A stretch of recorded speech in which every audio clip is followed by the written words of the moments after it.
Oklahoma, and they both backed up a guy named Kyler Murray. Yeah, and I think if you look at the common thread, it's Lincoln Riley knows how to recruit these athletic quarterbacks, but he teaches them how to be a quarterback first. You can take a look at Mordecai right here and his ability to throw the ball. He teaches these guys, go through your progressions, and then if you need to create and use your legs, they can do that. And the thing I like about Mordecai right now is he's spraying the ball around to a lot of different weapons.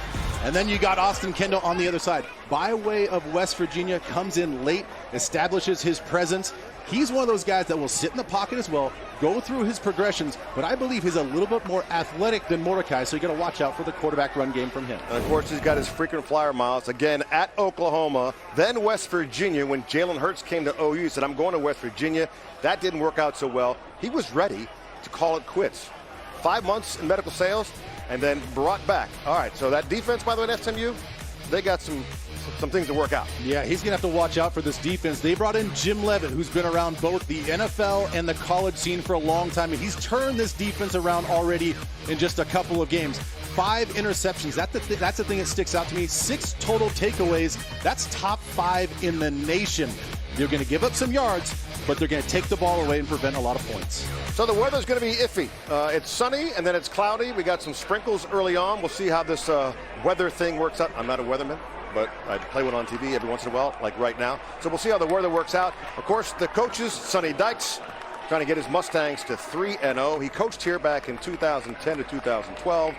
And Skip Holtz in his 9th season as the head coach of the Bulldogs of Louisiana Tech. And you see that number there, 64. Just got his 150th career win for Skip Holtz. So congratulations for that and the win last week. As we get you set for kickoff here from the Joe. SMU wins the toss and they defer, so La Tech will receive. And Sprinkle is out right now as we get you ready. Well, and we're going to have to figure out how this rain, whether it sticks around or not, and how heavy it comes down, because that's going to play a big factor. If it rains like it did yesterday, that's going to change a lot of the game plan. And the touchback there as we take a look at Austin Kendall, quarterback for Louisiana Tech. I mentioned been all over the place, Oklahoma and West Virginia. That was in 5 months of medical sales, and then decides, you know what, I'm coming back. Joe Sloan, the offensive coordinator, called him several times and finally got it done. Yeah, they had a great conversation, 5 or 6 hour dinner meeting to talk it over, convinces him to come. And I think the thing that's impressive to me is in a very short amount of time, we're talking since July, he's come in, he's learned the new offense, all new verbiage. It's like learning a second language. He's taken over this offense, and the team has taken to him. And Kendall looking to throw right away, and that is Smoke Harris. Nice little catch and grab there. Take a look at the starting lineup for Louisiana Tech. Well, as I talked about, the physicality up front, I think Kelton Hollins, the right guard, is a guy to watch. He's really a tone setter up there as well. And then we saw Smoke Harris and some of his guys on the outside, very athletic on the outside too. And to give now to Marcus Williams for a couple. Smoke Harris for the +14 on that catch as we take a look at the Mustang defense. You know, one of the guys that we watch in the secondary is Trevor Denbo. He's one of these safety linebacker hybrid type of guys. He just seems to show up everywhere. Second down now, and Kendall will look, and he's got a man up top. That's going to be incomplete, intended for Bub Means, who is their big play guy, but that's an incompletion. It'll be third down. Yeah, you're going to see a lot of man coverage. Armani Johnson that particular time in the coverage. That's the thing that Jim Leavitt's come and established here with SMU in this defense is they're going to attack. They're going to bring some blitzes. They're going to give you multiple fronts. They're going to try to keep it as simple as possible, but he's going to play a lot of man coverage. 3rd and 7 for Louisiana Tech. And Kendall on to the right side, and that is wayward, but a flag on the field. That ball out of the reach. Well, they saw that man coverage once again, and Armani Johnson, who was on the play the last time, draws the attention, and right at the bottom of the break,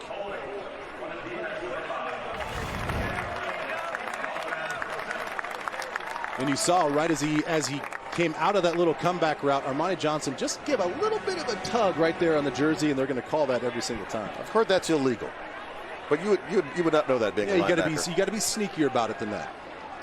So it'll be 1st and 10 for Louisiana Tech. Austin Kendall in the gun. Left side. That ball seemed to be tipped away there by Jimmy Phillips. What do you got key-wise, Ben? Well, as I talked about a little bit in the open, I think Kendall has to create and use his legs a little bit more. He wants to throw the ball, but if he gets into trouble, extend those plays and get outside the pocket and get down the field. And I really think that you can attack this SMU defense downhill in the run game. Use your pullers, use your guards, use your tackles to get up to the second level. 2nd and 10, and that is Marcus Williams up the gut for a couple. The graduate transfer from Appalachian State. And he's one of these very talented transfers that they had come in. A number of transfers come in, and he's made an immediate impact. He's sort of a slasher, kind of a run, zone run type of runner. He's trying to incorporate a little bit more of the power run game with this La Tech offense. 3rd and 6 for the Bulldogs. Kendall will throw to the left. That's Smoke Harris, and he gets knocked down. That's a fine defensive play from Isaiah Wacobia, the freshman, who's been really good for SMU. Yeah, Wacobia is another one of these guys that you're going to see fly around. It's a nice route. It's a good break, but Wacobia is right over the top, clears himself of all the trash so he can get a nice downhill angle to make a strong tackle. Freshman from Dallas, Texas, Wacobia. Coach said he's got a great feel for the game, kind of showed it right there. Jordan Curley now back for SMU in the punt return. And Cesar Barajas will take care of the punting duties. Fair catch called by Curley. That'll be SMU from their 10 to start their offense. La Tech, SMU, we're coming right back. Fantastic start to this season. You look already 11 touchdowns leading all of FBS. 2nd and 5, Mordecai will look and dumps off across the middle there. Nice little second down play for SMU. Another 3rd and short. Tyler Grubbs on the tackle. You take a look at the offensive line there. SMU, they've got some guys who've been here a while. We've got some guys who've been here a while, and then on the outside, you got to watch out for Grant Calcaterra, the other transfer for Oklahoma. Big target, big hand. You'll see him in the red zone. And that is Ulysses Bentley. Gets the first down. It'll be 1st and 10 for SMU. Tyler Grubbs once again on the tackle. As you see Levi Bell go down with a knee injury. At least something there. Timeout for injury. Take a look at that SMU defensive front and the linebacking core. Yeah, unfortunate to see that out of Levi Bell. Hopefully it's not too serious. He's one of the guys I'll be watching along with B.J. Williamson, the safety and the back end of that defense. He already has 2 interceptions right now. He's in the lead on the team, and 2 forced fumbles, which ties him for the lead on this team. He's one of those guys that does such a nice job of reading the quarterback's eyes, playing with instincts, and ball hawking in the back end. So they'll take a look at Bell. We'll take a timeout as well. Be right back on the CBS Sports Network.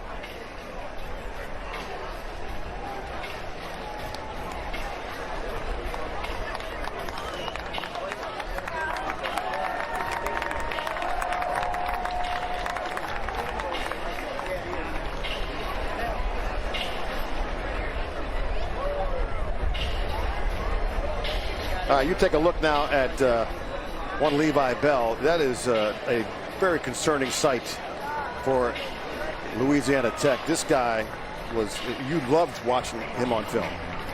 Yeah, I mean, when I first turned on the film, it's like, here's a guy that's a wrecking ball. I mean, he is relentless. He's not very tall, but he packs a punch. He plays with great leverage.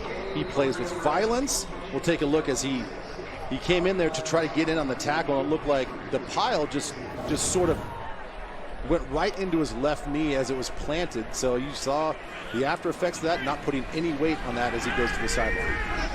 We'll try to get an update on that. 1st and 10 for SMU, and a quick toss, and there is the big fella, Grant Calcaterra, the tight end.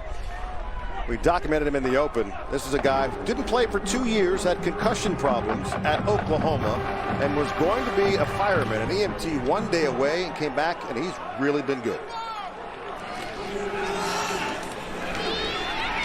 Toss now for Mordecai out to the right side. And the catch made by Austin Upshaw. The Tyler Grubbs on the tackle. Take a look there. Grant Calcaterra, who played with Mordecai and Austin Kendall. Yeah. At OU. And looks really good. He's got huge hands. Yeah, huge hands. He still has NFL aspirations, so hopefully this is the springboard year to get him there. 3rd and 2, and Mordecai will scramble for the first down. He can use his legs. He's done it well, and he does it there. Yeah, good coverage in the back end, and like I talked about with both of these quarterbacks is they can both run. They have a good pocket awareness and good pocket presence, and they can understand some running lanes. He obviously knew the play situation, only had to get 2 or 3 yards to get that first down. 1st and 10, and now Trey Siggers in the backfield, and Siggers will get the call through the traffic. Gain of 5 for Siggers, the senior from Duncanville, Texas. You're going to see a lot of Siggers and Bentley kind of rotating back and forth, as with a lot of people in college football, keep everybody fresh. But Siggers is more the downhill guy. He's a little bit shorter in stature, a little bit stronger in the lower body, so expect to see him as well in between the tackles. 2nd and 6 for SMU. Little fake. Mordecai going on top. Little comebacker. That's incomplete. Intended for Danny Gray. Let's take a look at the keys to the game for SMU. We're looking a little bit at it right now, expanding the field. You saw already a wide receiver screen. All the wide receivers do a great job blocking up there. And I think attacking the perimeter run game. All of this is designed to put La-Tex defense in space. We already saw Tyler Grubbs right now, the sensational second-year player linebacker, already miss a tackle in space. I think they need to keep doing that to find success. 3rd and 6 for SMU. Mordecai, the long throw to the left side. That's a completion and a first down. Cedric Woods on the coverage, but that's Reggie Roberson with the catch. Yeah, pretty nice job right here. You get an underneath route, and then you get Roberson on the outside. He's feeling that off coverage, so he breaks it off early, and he's able to get the reception for a first down. Mordecai now to the right. Little completion there. And Balin Buchanan on the coverage. Buchanan, the cornerback for Louisiana Tech. Well, as you can tell, SMU is going to go with tempo here on their first drive. That's not something they did particularly well in last week's game against North Texas. They came out in the second half, used the tempo, took the momentum, came back in that game and took it out and won. But the tempo is a nice thing, nice change of pace. Mordecai flushed out of the pocket to the right. Flag on the play. He'll jump out of bounds at the 50-yard line. A gain of 5. We'll see what that flag is.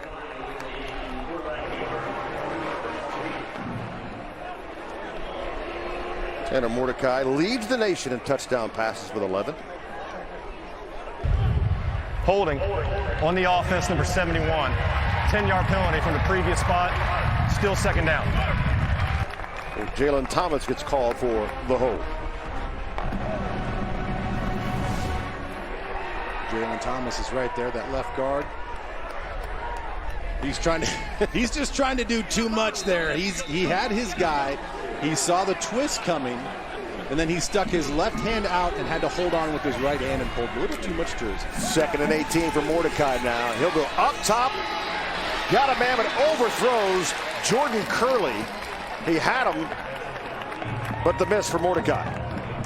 Well, you see the explosive nature in the play calling. They're going to get horizontal with you, and then they're going to take their shots. Good job by the defensive front. They brought a twist. They got some pressure, forced Mordecai to throw that ball a little bit too quickly and too strong down the field. That's Ezekiel Barnett, the linebacker on the coverage. They like that matchup. All right, now 3rd and 18 for SMU. They're 3 for 3 on 3rd downs. Can they make it 4 for 4? Tough task for the 3rd and 18. And the short give to Tyler Levine. Still going.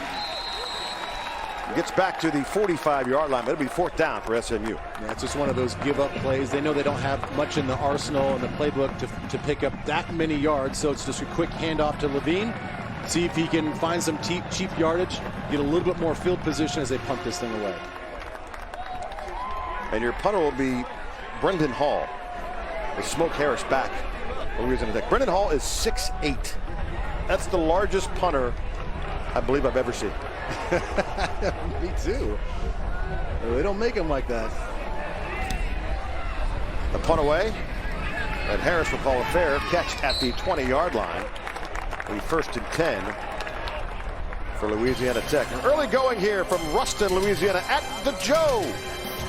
We're coming right back here on the CBS Sports Project Smarter, brought to you by the Home Depot, and with SMU, Ben, variety is a spice of life. Yeah, Jim Leavitt's come in here and simplified the defense, but also made it a little bit more complicated. He's going to give you a lot of different fronts. We saw that 3-man front. Here's a 2-man front with a double overhang on the outside.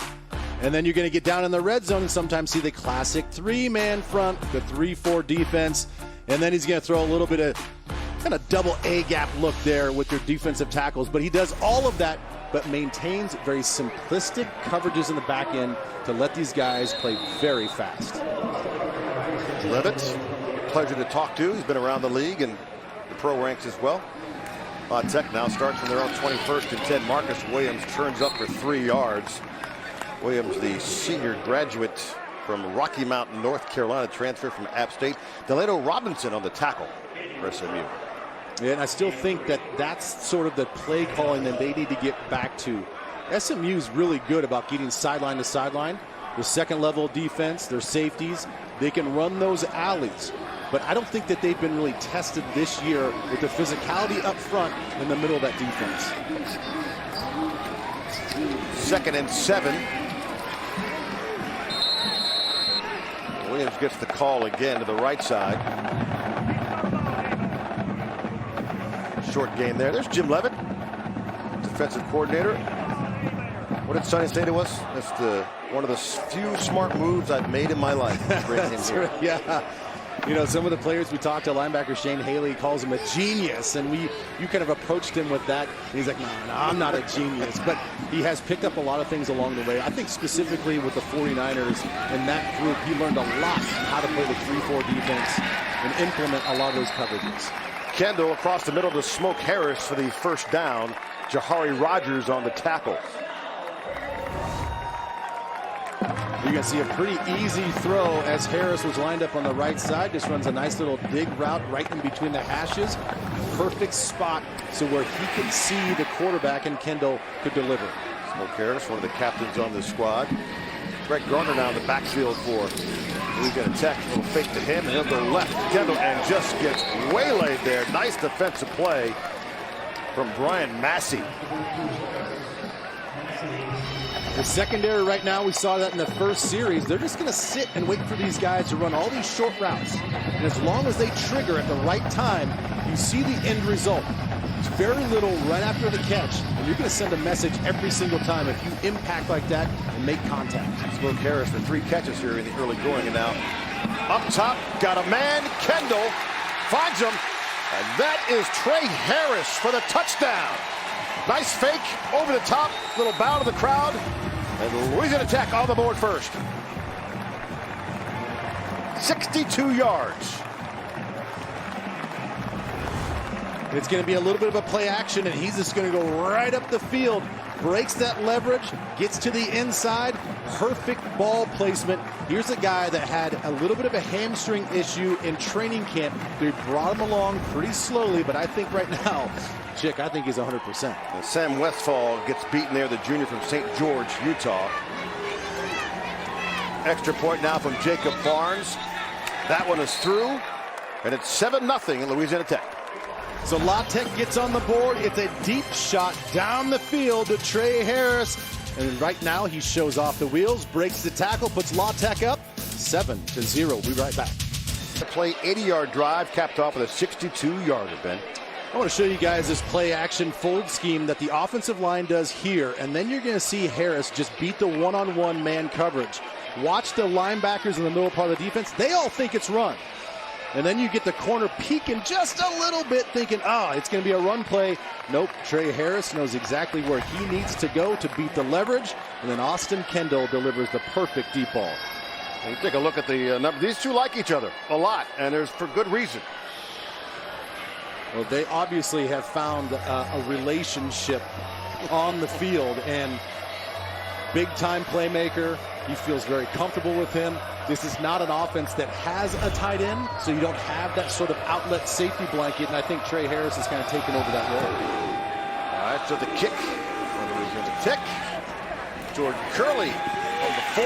He's got some room on to the left. Knocked out of bounds.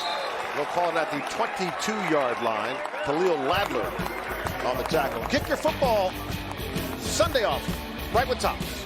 Join our crew as they get you ready for week 2 of the NFL action with previews and predictions. It's the other pregame show tomorrow morning at 8 o'clock Eastern on CBS Sports Network.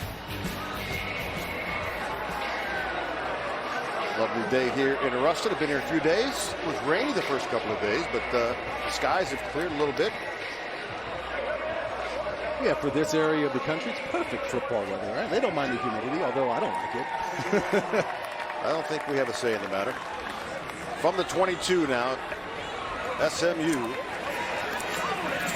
Give on the right side. Danny Gray will get the grab. Well, now there's that perimeter run game I was talking about. Attack the edges. You're going to see him come in this short little motion. Classic jet sweep. You get the blockers out in front. You got a big body guy, 6'2", almost 200 pounds in Danny Gray. It's going to take a lot to bring him down. 2nd and 2. And up the middle, Ulysses Bentley. They call him Dude.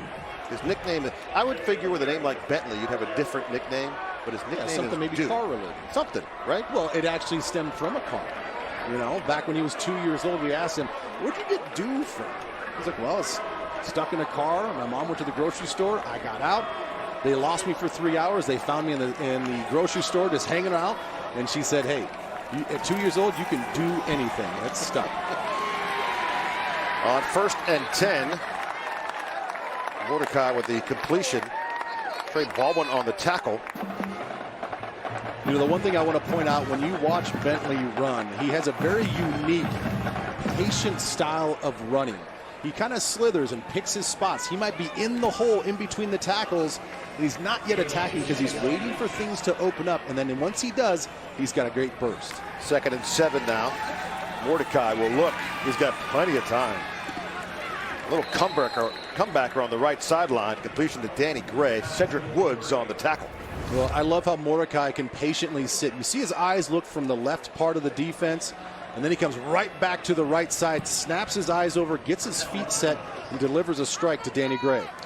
Offensive coordinator Garrett Riley told us if he keeps his eyes and his feet together, then he's in good shape. If it's not, we got issues. Yeah, and that seems like it's an easy thing to do, but that coordination with your body, having your mind and your feet and your hips and your arm working all the same is tricky. 1st and 10, and Mordecai looks to the right side. Incompletion. Intended for Austin Upshaw. Cedric Woods once again on the tight coverage. Well, you're going to see a lot of man coverage for this La Tech defense as well, and they're trying to get that back shoulder throw. Tries to get a little bit of that push off. You'll see that grab there by the jersey, but I think that's just a good football play because he's trying to push off as a receiver, and Woods does a good job of kind of holding on just for a split second to make a play. 2nd and 10, and Mordecai will work with a naked backfield. He's got Trey Siggers out way right, the running back. Mordecai, quick. That bounces off the chest of Grant Cacatera. Well, they're just trying to get outside and pick up a few yards. That wasn't going to be a big gainer anyway, and just get them to sort of a 3rd and manageable. But that thing came in like a bullet right when Calcaterra is making his break, hits him right in the chest. He just wasn't ready for it. Look at David Blackwell, though, the defensive coordinator for Louisiana Tech. Needs to stop here on 3rd and 10. Mordecai. Plenty of time. Steps up in the pocket. Going to fake the pass, use his legs, and get out of bounds inside the 40-yard line. Nice decision there from Tanner Mordecai. Well, sometimes the phrase is you live by the blitz, you die by the blitz. This is not necessarily a blitz, but you're going to see all the guys up front. They're going to run a twist up front with their 4-man rush. If you don't keep your lane responsibility, though, that opens up everything for the quarterback. Mordecai sees the soft spot on the right side of the defense and picks up the first down by himself. First and 10, and Mordecai to the left. Reggie Robertson on the catch. We'll call it a gain of half a yard. Khalil Ladler on the tackle. And Ladler does a great job, just like we saw from SMU's defense, triggering when the ball is thrown. He's an uncovered defensive back. He's got good eyes. He understands where the ball could go. And right when he sees the quarterback trigger, he's going downhill to make the sure tackle. Second and 10. Marcus Williams, releases Bentley in the backfield. The fake to him. Mordecai to go up top, got a man across the middle. And SMU answers with the touchdown. Rashee Rice on the touchdown. And SMU comes right back with a score. 41 yards on the throw and catch. Well, you're going Timeout for injury. You're going to see Rice here, just like on La Tech's touchdown, the ability to cross-face and beat leverage. That's what it's going to be all about. He's going to come up inside, press the defensive back. And then as he presses, he's going to take away that leverage right there. It's that outside foot stick in the ground that opens up that window and is a perfect throw from Mordecai. 41-yard scoring play for SMU to answer. And now Blake Mazza on for the extra point. Snap, hold. That one just inside the left upright. The try is good. 7-7 game. Timeout for media. Well, it's the perfect answer. When your defense gives up a touchdown, your offense comes down the next possession, gets down the field in a hurry. Rashee Rice ties this thing up 7-7. We'll be right back.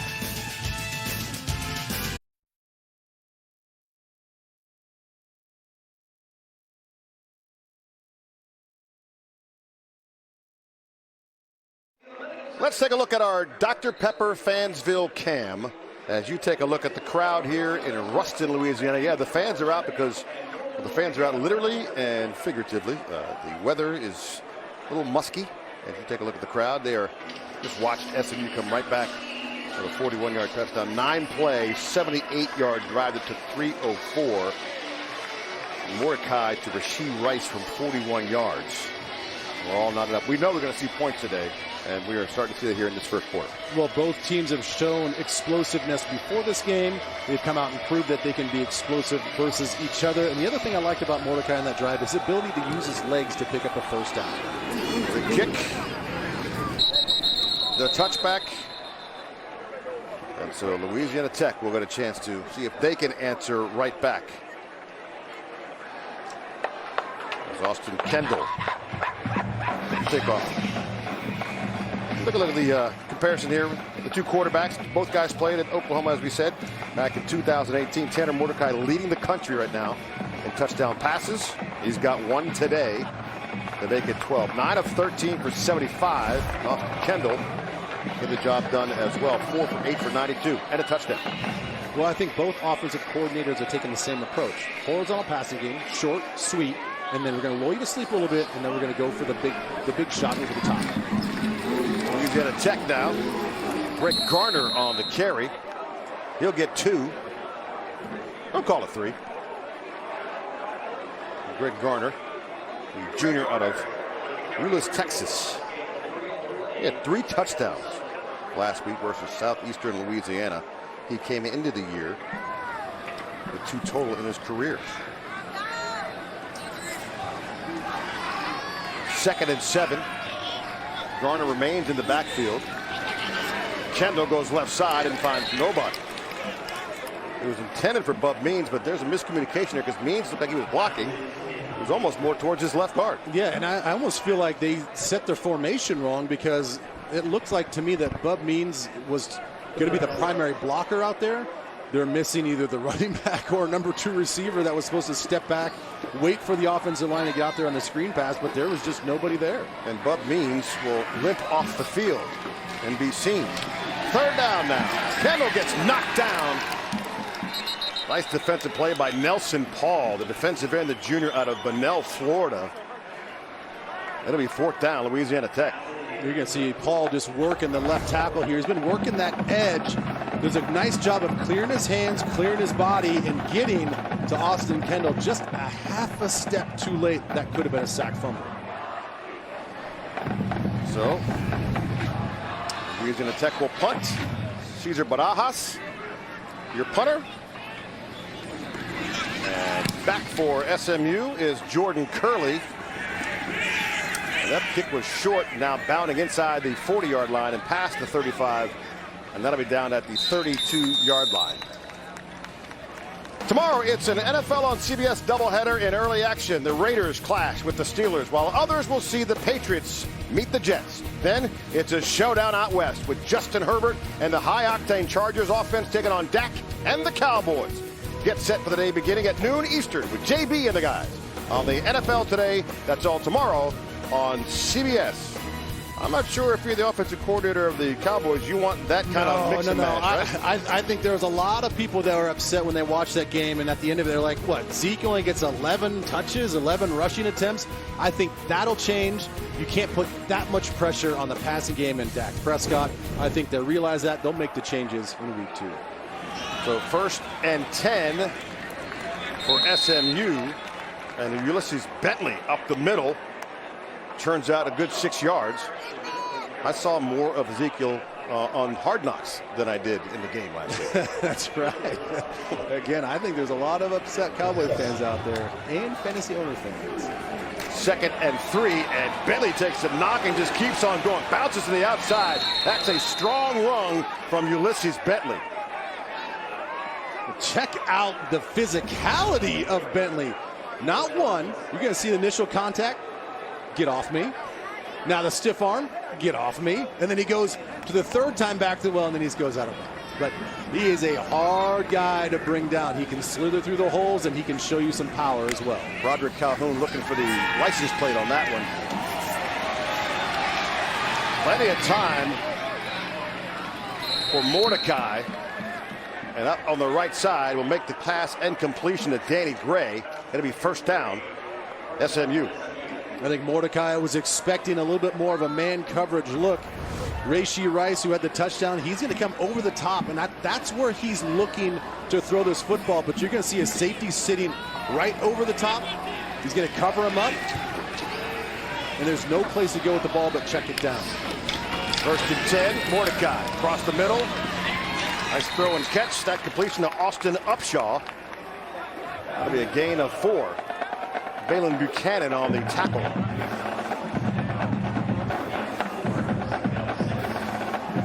Buchanan, the son of Ray Buchanan, who spent 12 years in the National Football League. So good pedigree there.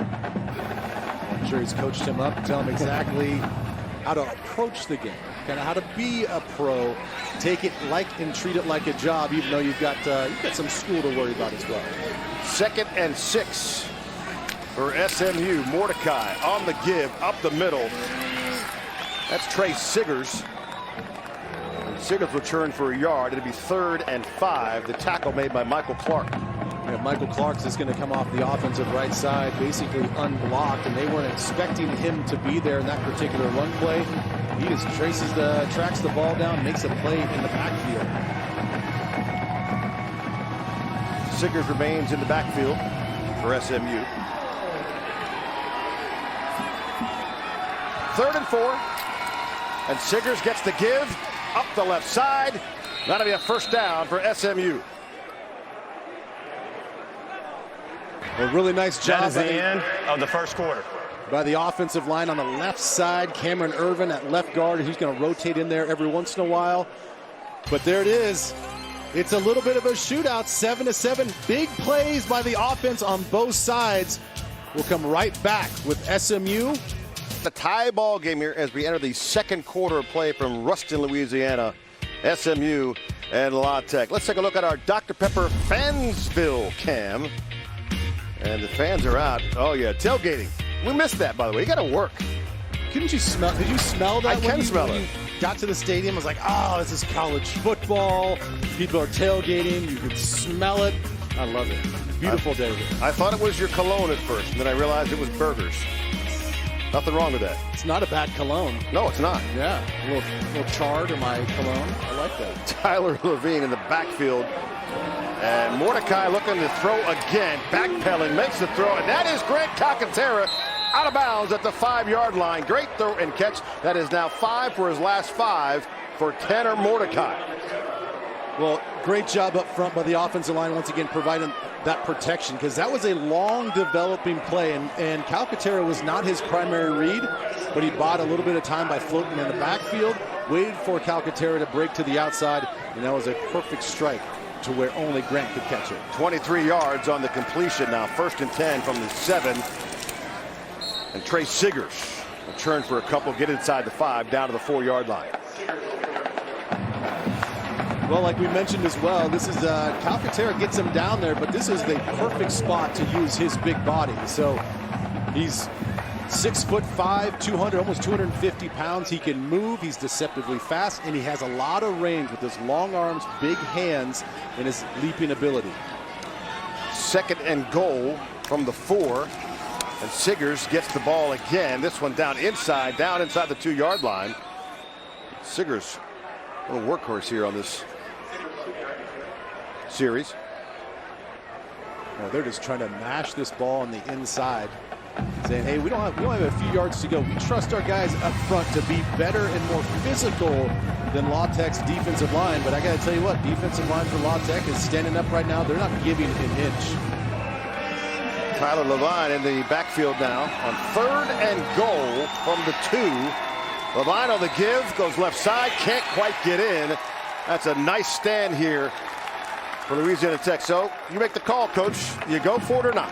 I think you go for it. You're on the road. Why not? You got the wide side of the field to your right. You're on the left hash. You have a lot of green grass to work with. I think you give Tanner Mordecai some options, roll him out to the right. You got your 2 big tight ends in there. You got Calcaterra in there. That's the thing I'd be looking out for. 4th and goal. And the whistles blow. Let's see what Patrick Foy has to say. That is their first timeout of the half. It'll be a 30-second timeout. So Skip Holtz and Sonny Dykes. Well, I think that was a smart thing by Sonny Dykes and David Blackwell, just to see what they're going to line up offensively. You saw Calcaterra there as the wing tight end, sort of off the line of scrimmage. He was in a move situation, so either he was going to motion across the formation, or maybe be a guy that they could hide a little bit in the man coverage to get him open.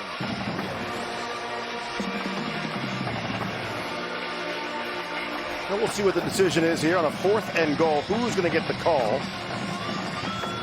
Don't forget Tanner Mordecai can run as well. Well, and that's kind of what I was saying. Like, give him some options to the right-hand side. Right-handed quarterback, get him out to the right side. Got a lot of green grass as you're on the left hash. If you can run it, then run it in. You only have 1 yard to go. If you find a guy open, then just loft it in there for the score.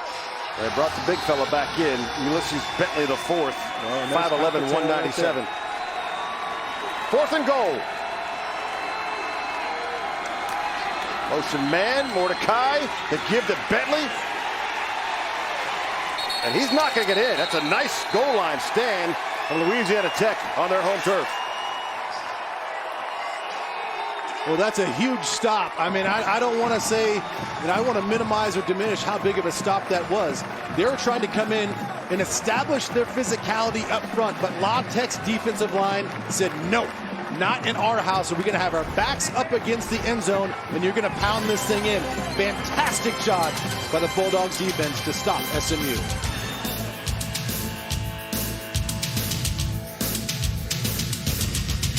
Stand by Louisiana Tech.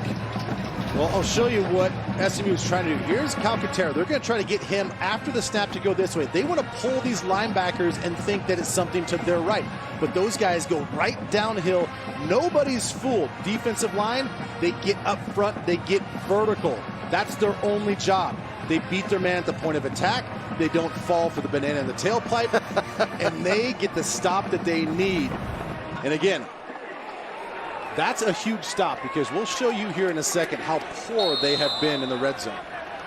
There it is right there. I mean, they were 0 for 9, and they were all touchdowns given up but they come right back in and get it done. That's what Skip Holtz said. I'd just like to make a stop in the red zone. You know, we asked him about his defense. Prior to the snap, false start on the offense, number 83, half the distance to the goal, still first down. And Skip was like, hey, we're doing a lot of good things. You know, we're going to kind of use the first 5 games to kind of judge where we are. We got a lot of transfers, a lot of this. We got to gel together. He's like, but my goodness. He's like, I don't know what's going on with our red zone defense. And finally, he got the stop he's looking for. So that was a penalty half the distance, which was about a half a yard. They'll start 1st and 10 from the half-yard line. And the give, it just gets over the goal line. And so that SMU defense now starting to stifle as Marcus Williams for the gain of perhaps a yard. Yeah, Marcus Williams wisely takes that back to the inside. He had a thought to try to bounce that to the outside, but he saw an overhang defender, saw color out there, knows he's in the end zone, so he got his vertical as fast as possible. And whistles blow as SMU looks to keep La Tech in this end zone. Patrick Ford. Prior to the snap, false start on the offense, number 88, half the distance to the goal, still second down. So that's 2 penalties here down in their own zone. Kyle Maxwell, the wideout, with a false start. 2 false starts, not a good start on this drive. Well, I suppose if you're going to have a pre-snap penalty, this is the place to do it. You know, if you're only allotted a few before you get yelled at and you finally settle into the game, I guess this is the spot to do it because they're not giving up many yards by moving backwards. Skip Holtz, his offense, 2nd and 10 from the 1-yard line. And out to the right, nice throw and catch. That'll be Griffin Hebert on the catch from Austin Kendall. Got some breathing room. Armani Johnson on the tackle for SMU. You've seen a lot of these 4 or 5 yard out routes by the inside receivers. They're going to press the defensive backs and then cut it back to the outside, getting a lot of separation when they do so to make sure that Kendall can see them and deliver the ball. So a 3rd and 5 for Louisiana Tech. 1 for 3 on 3rd down so far this afternoon. From their own 6-yard line. Man coverage again. Kendall, left. That's a nice throw and catch right there. Kyle Maxwell, perhaps making up for his false start with a catch and a first down. Chase Cromartie on the tackle. Well, you're going to see one of these little rub routes on the outside. Carson Ryder, the tight end, sort of runs up, kind of just gets in the way a little bit. Not necessarily a pick route, very slyly and coyly gets in the way so they can pick up the first down. Breathing room for Louisiana Tech. It'll be 1st and 10 on their own 14-yard line. We'll call it 15.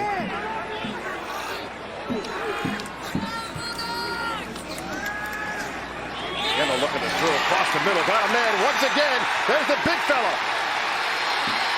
How about that, Trey Harris? What a combination once again. Trey Harris gets loose. He beats Chase Cromartie. And just like that, La Tech in business.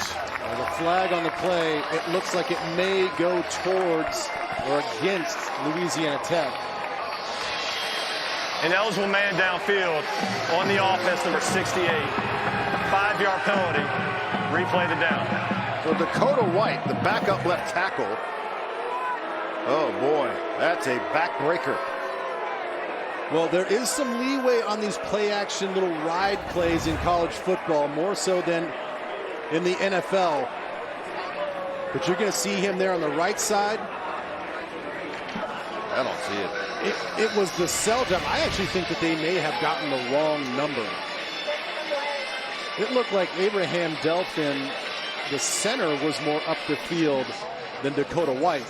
But needless to say, they sell it, the hard play action. We'll take a look at the center. He's the one that gets upfield. Yes, that's an absolute infraction on the offense. You can sell your play action. You just can't get that far up the field. That wipes out a 69-yard gain. And now you're facing a 1st and 15 from the 11. Kendall. Little scramble. Low toss. They're going to give it to him. Smoke Harris on the catch. as Kendall goes down. He's holding that left arm, Ben. Ruling on the field is an incomplete pass, second down.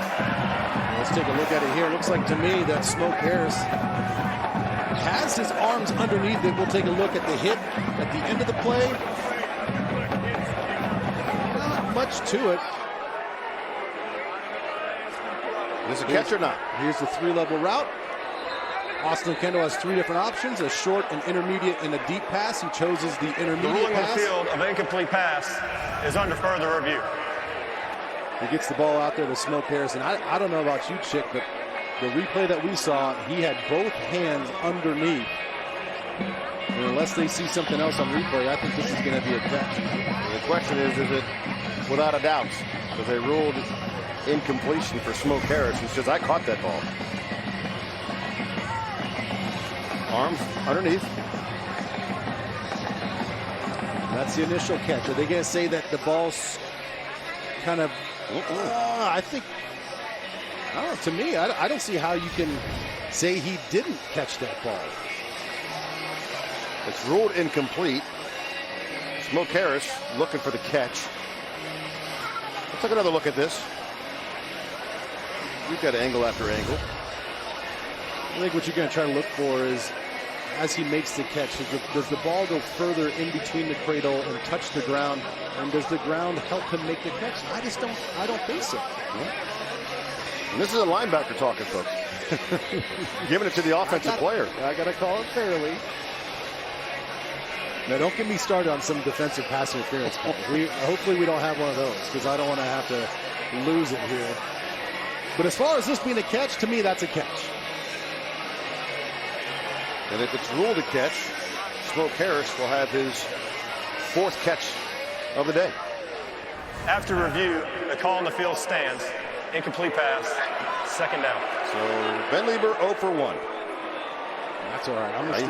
I'm still going to stand by. I'm still going to stand by the fact that I think that's a catch. I would love to hear the explanation why that's not a catch.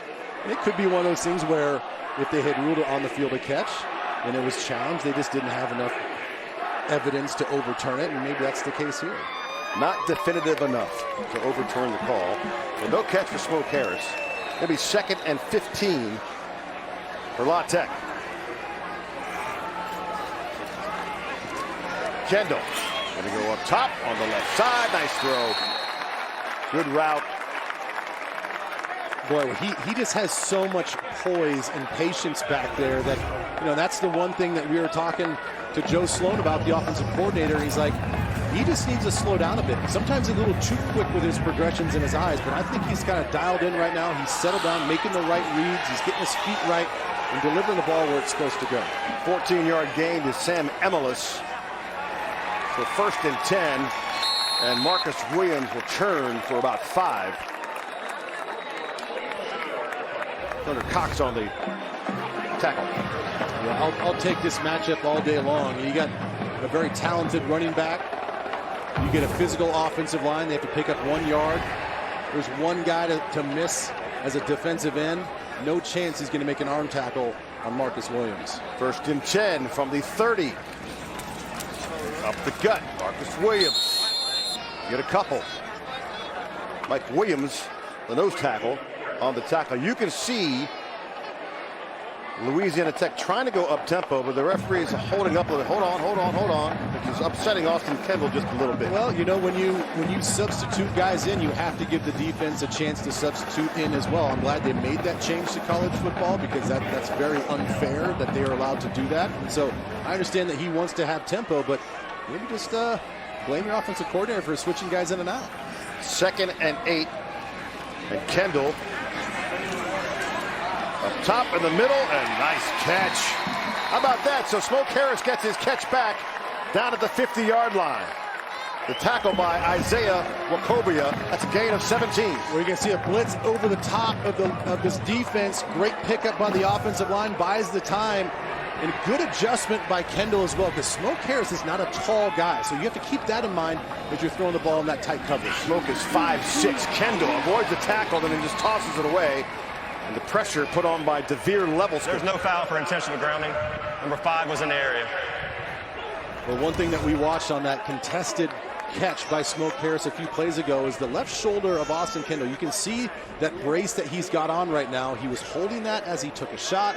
Now he's taking another shot. Just something to keep an eye on as he kind of gets battered around in this game. 2nd and 10 for Louisiana Tech. Greg Garner in the backfield now. The junior out of Euless, Texas. From the 50. Garner the give. He's got some room. Left side. Makes a man miss down inside the 38-yard line. Greg Garner with a gain of 12. Boy, Wachovia, if he's not there, this thing could be gone. I actually think that he overcuts. If he stutters and keeps going the same direction, I think he has a chance to beat Wachovia. But he decides to cut back and gets tripped After the up. play was over, personal foul, face mask on the defense number 14. Did a 15-yard penalty and an automatic first down. Richard Moore on the face mask call. That's a big one. After the play. Well, especially after the play, you're going to see 55 him. may stay in the game due to the foul for his helmet coming off. You see him right there in the middle of the field as they go off to the left. And as they scrap and claw, he rips the helmet off and gets the face mask infraction. So Louisiana Tech now down at the 22-yard line. 1st and 10. Kendall looking left. Guess who? His favorite target. Trey Harris on the catch. Well, they're doing a great job with their formations. They're going 3 wide receivers to one side, leaving Trey Harris all alone to work his magic in a one-on-one situation. That touchdown that got called back because of the illegal man down the field, same concept, same setup. So if you're a cornerback lined up against Trey Harris and a backside of a 3-by-1, you better watch out. 2nd and 2 for Louisiana Tech. Williams in the backfield, and Williams gets the call right side. They'll get just inside the 11-yard line. That'll be a first down. Delano Robinson on the tackle for SMU. Well, and this is the type of run that Marcus Williams comes from at App State. It's a zone blocking scheme where he's going to stretch everything out and get the defensive line to move laterally, and then once he sees a little bit of daylight, he's going to cut it up north and south. 1st and 10 now. Louisiana Tech driving. Ball on the 11-yard line. Austin Kendall is dealing. 9 of 17 for 146. Looking again. Across the middle. Touchdown. Louisiana Tech. The nice grab by Samuel Elias. Emilis' 2nd catch of the day and a touchdown for the Bulldogs. We talk about Austin Kendall's eyes and his eye manipulation and what he does to the defense. Watch him go from here back to over here. He does it so smooth. See him look to the left. He draws the whole defense and the safeties out that way and frees up and gives his receiver just enough time to make that inside breaking route. Clear windows, clear throw, touchdown. Extra point on its way and good.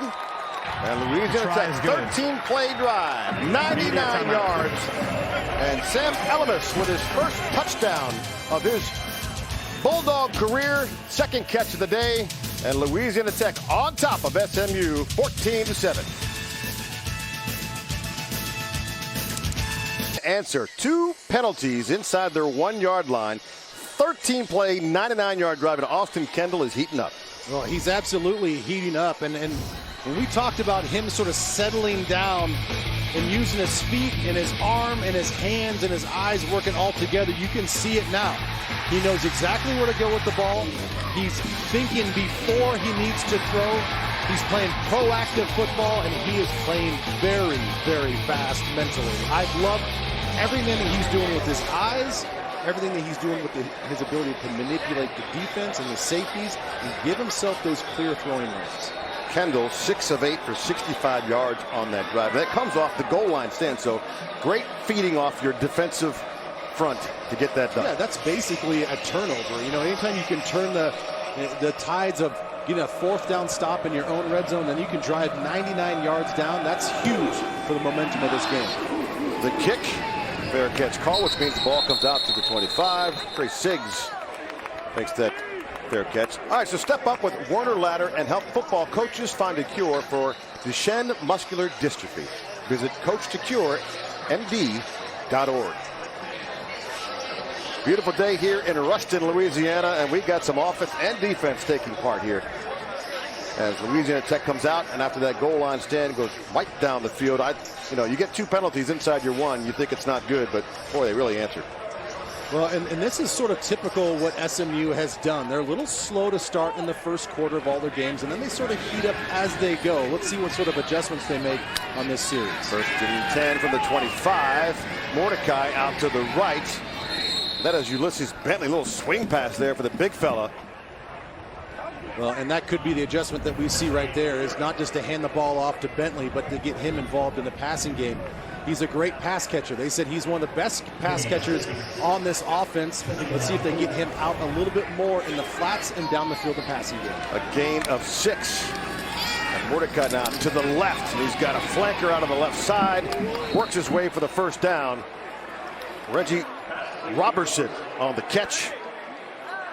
And just that quick, they got a first down. Robertson, the senior out of DeSoto, Texas. That's a catch in 25 straight games now for Reggie Robertson. That's called efficient. 1st and 10. SMU just inside their own 36-yard line. That's a long throw down the right side. And the catch made Danny Gray. Cedric Woods on the tackle. That's a long throw across field. Well, it's nice to have 2 complementary comeback routes to the right-hand side of the quarterback. He was looking for Calcaterra. Calcaterra is well covered. Then he goes right back to the outside with Danny Gray as he's coming out of his break and makes a nice throw to the outside. Mordecai has completed his last 8 passes, and he'll look to throw again, this time to the left, and he's got a man. Oh, that's a nice move there from Rashee Rice. A little extra yardage there. Balin Buchanan on the tackle. Well, and that's how you got to spread this defense out. You see, again, the over-pursuing of the defense. Yeah, it's one thing to get there, but you have to get there under control. We're starting to understand that a little bit more with SMU's offense as they drive down the field. Get these guys out in space, you can make them miss. Mordecai 16 of 20 for 144. 2nd and 1. And Mordecai will take it himself. He's got some room on the left side. Can he get around the corner? He does. Can he get to the end zone? No, he runs out of bounds just inside the 20-yard line. A nice decision there from Tanner Mordecai.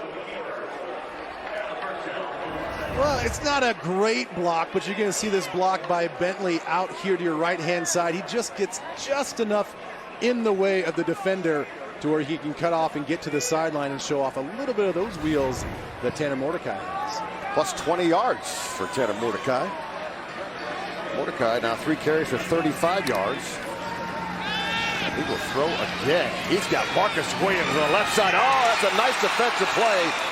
Boy, all the way across from his safety position. Nicely done from Miles Mason. Well, Mason was not fooled at all. It was a wheel route out of the backfield where he goes out to the flat, gets vertical. He had him beat, but Mason Miles is doing his job as a safety to not let anybody over the top. Plays with good eyes, follows the quarterback, sees Bentley going out of the backfield and is there to make a play on the ball. Mason, the transfer from Arkansas, junior out of Trussville, Alabama. So 2nd and 10 for SMU. Mordecai got to throw again, and once again, boy, he is just on target right now. Reggie Robertson with the catch. Mordecai just dealing. Well, I think that the defenders for SMU all thought this was going to be just a quick screen, one of those now passes to the outside, and then you get Robertson just coming on the inside on a slant. He's wide open. There's 3 defenders over there, but everybody was thinking the screen pass. SMU now 1st and goal just inside the 10. And that is Siggers, who's got no room. It'll be 2nd and goal. Well, we saw what happened the last time with this La Tech defense as they had their backs up against their own end zone. They got a 4-down stop with about a foot to go. Let's see if they can build off of that, learn a little something, and get a 2nd stop here in the red zone. Tyler Grubb's 7th tackle of the game for Louisiana Tech. 2nd and goal. Mordecai, left side. He's got room. Makes a completion. Look at him fight in. That's a touchdown for SMU with an answer. Nolan Matthew Harris Nice run after catch. On the offense, number 78. 10-yard penalty from the previous spot. Still second down. Bo Morris gets called for the hold. Touchdown recalled. Well, La Tech had a touchdown called because of a penalty on the offensive line. And now you're going to get the offensive lineman on the right side, Bo Morris, the right tackle with the holding call. That's an absolute holding call as he just clotheslines. Timeout Ben for Bells, injury. he's coming off the edge. I loved he tried to sell it. Like, no, I didn't do it. Hands up. But it's too late. It's way too late. Immediate timeout. So SMU looking to tie it up down in the red zone. Sonny Dykes, here we go. When we watch Alabama, that's the clear number one. Now, Oregon right here, physicality with Oregon, that's surprising. Iowa, the physicality, they're playing on defense. And watch out for Penn State as they got a wideout at home.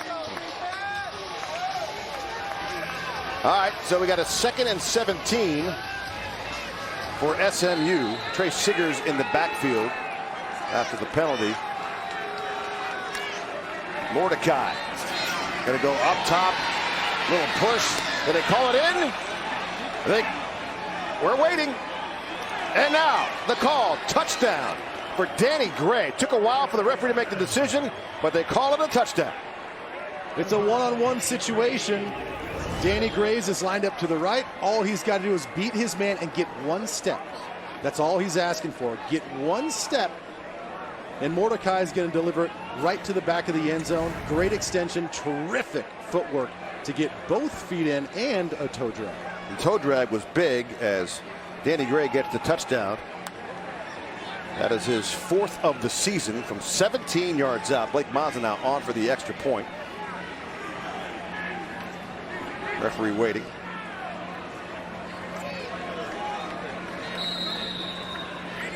So another answered drive. Both teams answering after defensive stances. Mordecai on the drive, 6 of 7 for 61 yards. And that ball is blocked. The block kick. The try is no good. And so Blake Mazza has his extra point block. Tristan Allen on the block. For medium. Well done by Louisiana Tech.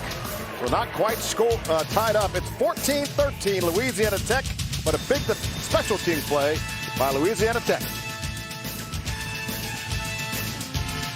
All right, this play is definitely worth a watch. Brought to you by Principal Financial Group and Tristan Allen. Could be a big play later in this game. Every point matters, and Tristan Allen lines up right outside the offensive guard, comes on the inside, gets the penetration in the A-gap, uses his 6'4" frame and those long arms to get his hand up there to block that extra point. So La Tech holds on to the lead right now, 14-13 off of his blocked extra point. You see him 263, big frame from Atlanta, Texas, the junior. Well done. All right, so SMU now will give the ball back to Louisiana Tech. On that drive, by the way, they did not face a 3rd down. So very efficient. And we'll get a touchback.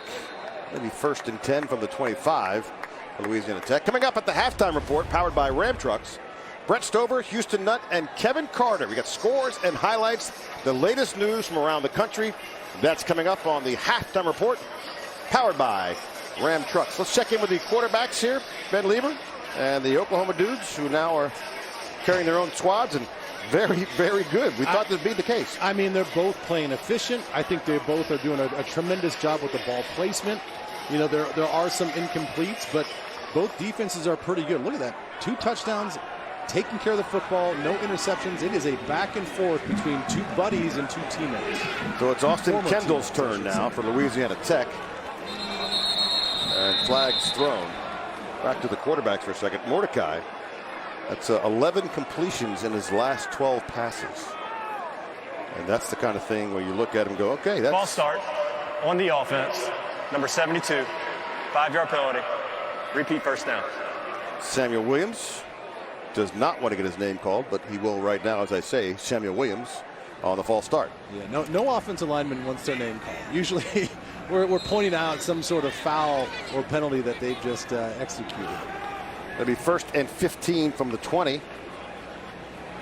Marcus Williams in the backfield for Louisiana Tech. Little fake. Kendall now roams to his right, outside the young fella. Smoke Harris on the catch. And Brian Massey on the tackle. I mean, if you're going to call linemen down the field, I mean, watch all these guys. Pulls the ball out, and then he's going to pass. You've got 3 offensive linemen 8 yards down the field, and that's the one they miss? Salty. Ben Lieber salty. I mean, that one was pretty obvious. 2nd and 12 now after the gain of 3.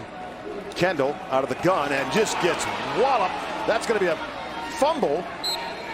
And who comes up with it? And so Kendall would lose his helmet on the hit. He'll have to come out of this one. Louisiana Tech on the recovery. Well, it's Nelson Paul once again making his presence known. Great job getting around the corner, turns his hips, and gets the ball out. And you can see it wasn't necessarily the sack fumble and where Kendall gets his head. It's more the other players that ran into him, gets his helmet knocked off. And the ruling on the field is a fumble, recovered by the offense, 3rd down. Well, thankfully for all the Law Tech fans out there, it bounces right into the arms of a blue-colored jersey. So Aaron Allen will have to come in as Kendall goes to the sideline. He was wiping his nose. He's getting looked at. And so Aaron Allen comes in, the sophomore out of Missouri City, Texas. He's thrown 1 ball this year. He'll take over quarterback, and different cadence. That's what you get. I'm actually surprised they're going to throw the ball. False start on the offense, number 57. 5-yard penalty. Replay, 3rd down. So Chris Fournier will get the false start, and that's difficult. You get a different cadence and a quarterback. And Aaron Allen comes in, and they'll get a false start. Timeout. Louisiana Tech. That is their 2nd timeout. Austin Kendall, a little blood on his face. We're coming right back. Lead after the blocked extra point by Tristan Allen. And so we'll see Austin Kendall come back in. After the penalty, he is allowed to come back in after getting that hit from Devere Levelston, which knocked off his helmet. So it'll be Louisiana Tech, 3rd and 23. Kendall out of the gun. Little dump off up the middle, and that's Marcus Williams on the catch out to the 25-yard line. This is a smart play here. I didn't know if they were going to actually run the ball and try to get a little chunk yardage, but good job buying some time, hitting the check down, and letting your athletic running back pick up some yardage. Let's see what they do here. The clock is winding down, but they... SMU, that is their first timeout of the half. It'll be a 30-second timeout. The body language right now looks like as if the offense is going to stay on the field on this 4th down. Plus 13 on the gain for Marcus Williams, but it's 4th down and 10. You can't go for it here, Ben. I wouldn't think so.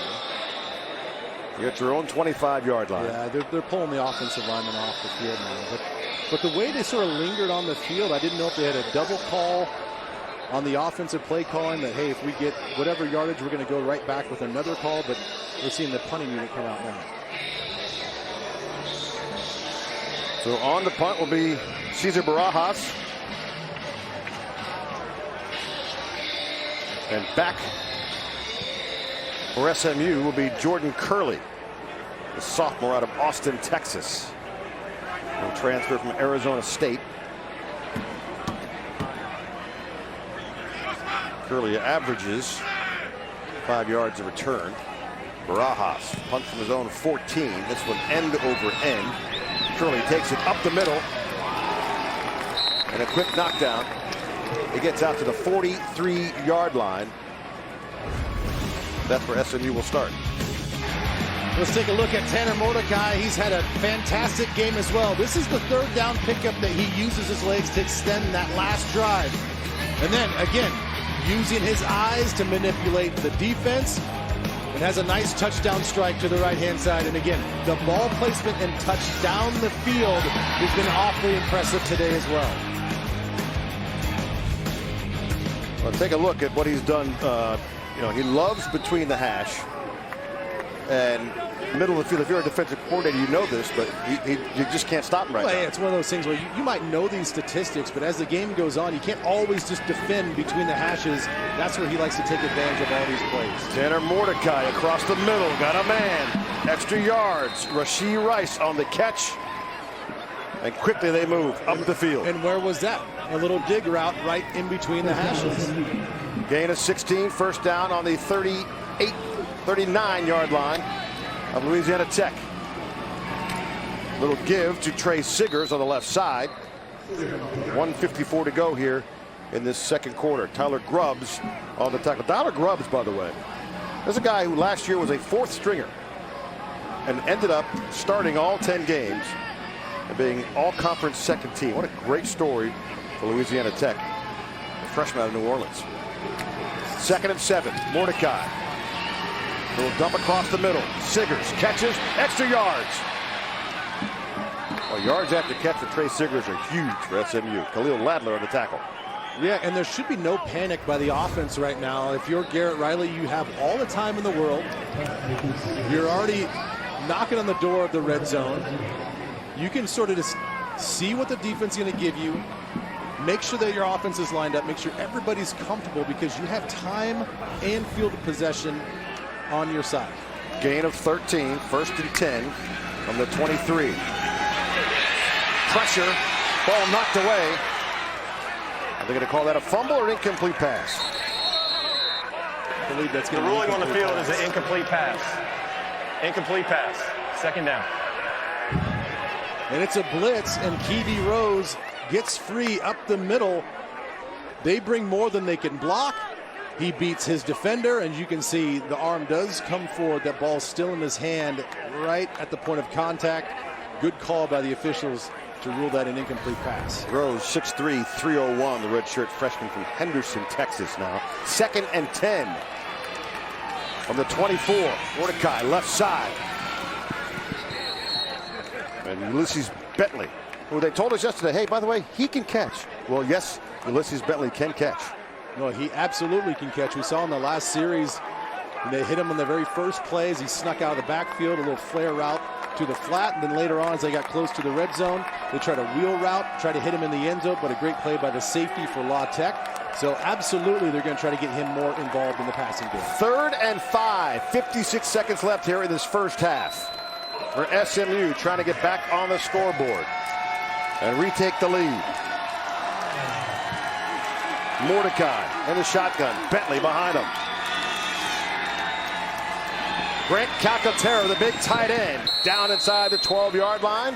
That'll be a first down for SMU. Cedric Woods on the tackle. Well, it's really a great job by Cedric Woods. He's going to give up a lot of weight and height to make this play, and he has to keep him in bounds because right now you want to chew up as much clock, stress out this offense as much as you can. Good sure tackle to keep him in bounds. Clock running.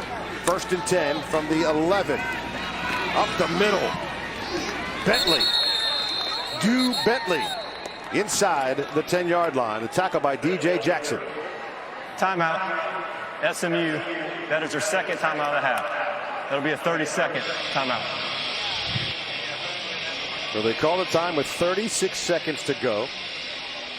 All right, you're the offensive coordinator, Ben Lieber.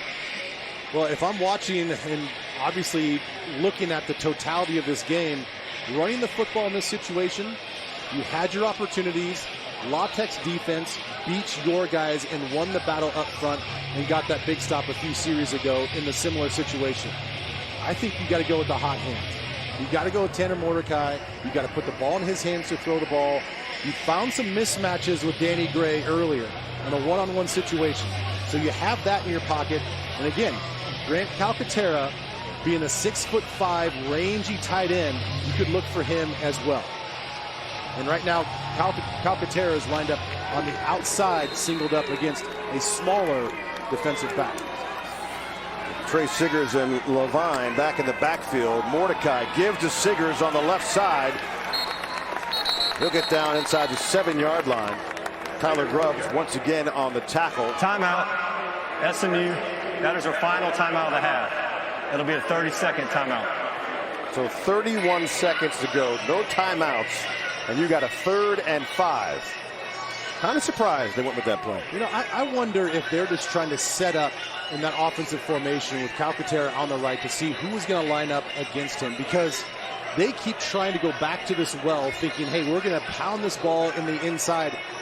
And they've been wrong time and time again. This La Tech defense is playing more physical than them. They're getting downhill. They're stopping this inside running game for SMU. So they only have to get 5 yards. They can still pick up a 1st down. So it's not like they have to put the ball in the end zone in this next play. Let's see what they dial up. You get a 3-by-1 situation on the right-hand side, a singled-up wide receiver on the left. 3rd and 5 from the 7. Tanner Mordecai, who leads the country in touchdown passes, out of the gun. He's going to take it himself, and he gets stuffed. That's a big play there. Deshaun Hall was waiting for him in the hole. They got no timeouts here, Ben. They got to hurry. Clock is ticking. They run a stunt on the inside, a little X stunt on the outside to bring him to get Paul in the middle, and now they're hurrying to get this kick off. Blake Mazza now on for the field goal from 29 yards. Kick is up, and it is through the uprights. So nice job. You work on those plays. And it's halftime. During practice, on and off the field quickly, and they get it done. Blake Mazza with a 29-yard field goal, and SMU takes the lead 16-14. So a lot of action here in this first half of play. Answers, still more questions for the second half. SMU with a 2-point lead as they go into the half. And we got 1 half to play here from Ruston, Louisiana. We got more college football coming to you on the CBS Sports Network. SMU, they do a great job in the field, but then you get down to the red zone, and that Louisiana Tech defense has really stepped up and stopped them in the run game. We said it at the beginning of the game. It's a tale of 2 quarterbacks, and as advertised, both quarterbacks playing really good football. Both quarterbacks playing outstanding football, and I think when I look at it, the way they've been playing, it's the anticipation. Both these quarterbacks, they understand where they want to go with the football. They understand what the defense is trying to throw to them, and they understand the matchups. So the anticipation for both of those quarterbacks are here, and it's the accuracy. Every one of these throws have been on the money, with the touch, exactly where it needs to be. I hope to continue this, because this is going to be quite the shootout here in the second half. Mordecai has hit 9 different receivers in this one. He completed 15 of his last 17. We talk about accuracy. Austin Kendall, 12 of 22 touchdowns, and he's completed 8 of his last 10. So it is high efficiency from both these quarterbacks. High efficiency, and again, no turnovers. The offensive lines have been doing a pretty good job for both of them, giving them the time. And so they've been accurate. They've had time to know exactly where to go. And whenever you don't turn the ball over, you have the best chance to win. End of the first half. You question the play calling there at the end of that first half? SMU? You know, I do. You know, they had an opportunity to get the ball in the end zone, not on the ground, because as talked about, the La Tech defense doing such a good job of being stout in the run game in the red zone. Get the ball in the air, in the end zone. At least give yourself a chance. I thought they squandered opportunities. So SMU starts off with the ball. That is Jordan Curley on the return. He gets out to the 22-yard line. Take a look at what this defense did early on. Well, they were 1st and goal, and they tried to run the ball in 4 times, and 4 times in a row, La Tech's defense steps up. Then they get the block, and then you get a 3rd down sack off the twist on the outside. When this La Tech defense gets challenged in the red zone, they have failed in the 2 games prior to this. Today, they're stepping up in a big way. They were 0 for 9 in that red zone. All 9 were touchdowns, and they come back and get that stop, and then the offense comes right down the field, 99 yards, and a touchdown to send Emilus 11 yards out. So SMU with the ball. That's Trace Shiggs in the backfield. He's got room, and he just continues to turn up to the 42-yard line. So Trace Shiggs getting things started here for SMU, a gain of 18. Well, tremendous blocks here on the outside. It's that block right there on Tyler Grubbs that springs him forward, and then you see the lowering of the shoulders, all the while not losing your balance to pick up more yards. Siggers with the carry. He's now in the slot on the left. 1st and 10 from the 40. Outside, nice catch there. Another one of those big tight ends, Tommy McIntyre. So Mordecai continues. That's a gain of 9 for SMU. Well, how about all 3 tight ends are transfers? Tommy McIntyre from Cornell. We talked about Nolan Matthews-Harris. He's from Arizona State. And obviously we talked a lot about Calcaterra coming from Oklahoma. Relatively quiet Calcaterra with just 2 catches. Now Sigger's on the carry. He'll get 2.5. It'll be second down for SMU. Tyler Grubbs once again. Tyler Grubbs just busy all day, all night. Well, he's just one of those guys that just has a nose for the ball. I mean, he plays with a lot of instinct. He's a fit, powerful build, and that's the type of game that he wants to play in between the tackles. He's got 12 tackles on the day. Left side now, Mordecai in the slot. Throw and catch, and Reggie Robertson on the grab. He'll gain 8. Balin Buchanan on the tackle. So far, good balance of run versus pass for SMU to come out here in the second half. They're pounding the ball on the inside, trying to soften up this defense for La Tech. First half, 50 plays on pace for 100 offensive plays for SMU. Under center now, Mordecai, Bentley in the back, but there's a little flip pitch. And Danny Gray, a little misdirection there from SMU. That'll be first down. Well, this play worked earlier in the first half, and they come right back to it. The jet sweep with Danny Gray, and again, get this defense out in space, pick up some yardage, and really try to wear these guys out. Like I said, they faced a lot of plays in the first half. That's going to catch up to them here in the second half. B.J. Williamson on the tackle. Mordecai to the left. Jordan Curley's got some room on the left side. Trying to beat to the end zone and knocked out of bounds. Gain inside now, down to just inside the 15-yard line. And Khalil Ladler on the tackle. Call it the 18. Well, one thing that this offense does really well, look at the blocks on the outside. Those are wide receivers. Those guys don't typically like to get their hands or their face dirty, but they have been coached so well to block on the outside for all these screen passes. That's the difference in that play. Curley with a gain of 16. Curley again on the right side. Got some room. Going to get to the end zone. Fumble, but the referee says touchdown. So as he landed, the ball comes out, but the referee signals a touchdown. So Jordan Curley with his first touchdown of the season. What happened here? Well, this is just all on Curley. Let's take a look at the end of this play. He's going to reach out and lunge for that pylon. That's a touchdown, folks. He has can't call it the fumble. Clear possession, obviously, outside the end zone. Breaks the plane. That's all you need. Dead ball right when that thing breaks the plane of glass of the end zone. The extra point now from Blake Mazza. And that's 10 straight points for SMU. The field goal at the end of the first half to get them the lead. 7 plays, 78 yards, and Tanner Mordecai continues to have the hot hand. SMU 23-14. Road. Don't weaken. All right, Ruston, Louisiana was hit by a tornado in April 2019 with winds up to 150 miles per hour. Many homes, buildings were destroyed, including the soccer, baseball, and softball complexes. All 3 facilities were completely rebuilt and reopened this year. As you look at Skip Holtz with some work to do for his squad after the touchdown by SMU, and they kick. It'll be a touchback. They'll start from their 25. Well, let's take a look at that last touchdown by Jordan Curley, and this is where execution and effort go hand in hand. You're going to get a block, a runoff, and then Curley, it's just going to be all effort. He makes one guy miss, and then he makes Grubbs, who's taken a tight angle on the inside, makes him miss, and then after that, it's all heart, all effort, all extension across the end zone. So you get a good block, you run a guy off, and then you have a super quick athletic guy take it to the end zone. Jordan Curley with his first touchdown. Mordecai 4 for 4 on the drive. As we now look to the other offense, and that is a well-defended play as Austin Kendall trying to complete that pass. It'll be second down for the Bulldogs. SMU 7 plays, 78 yards, and 251.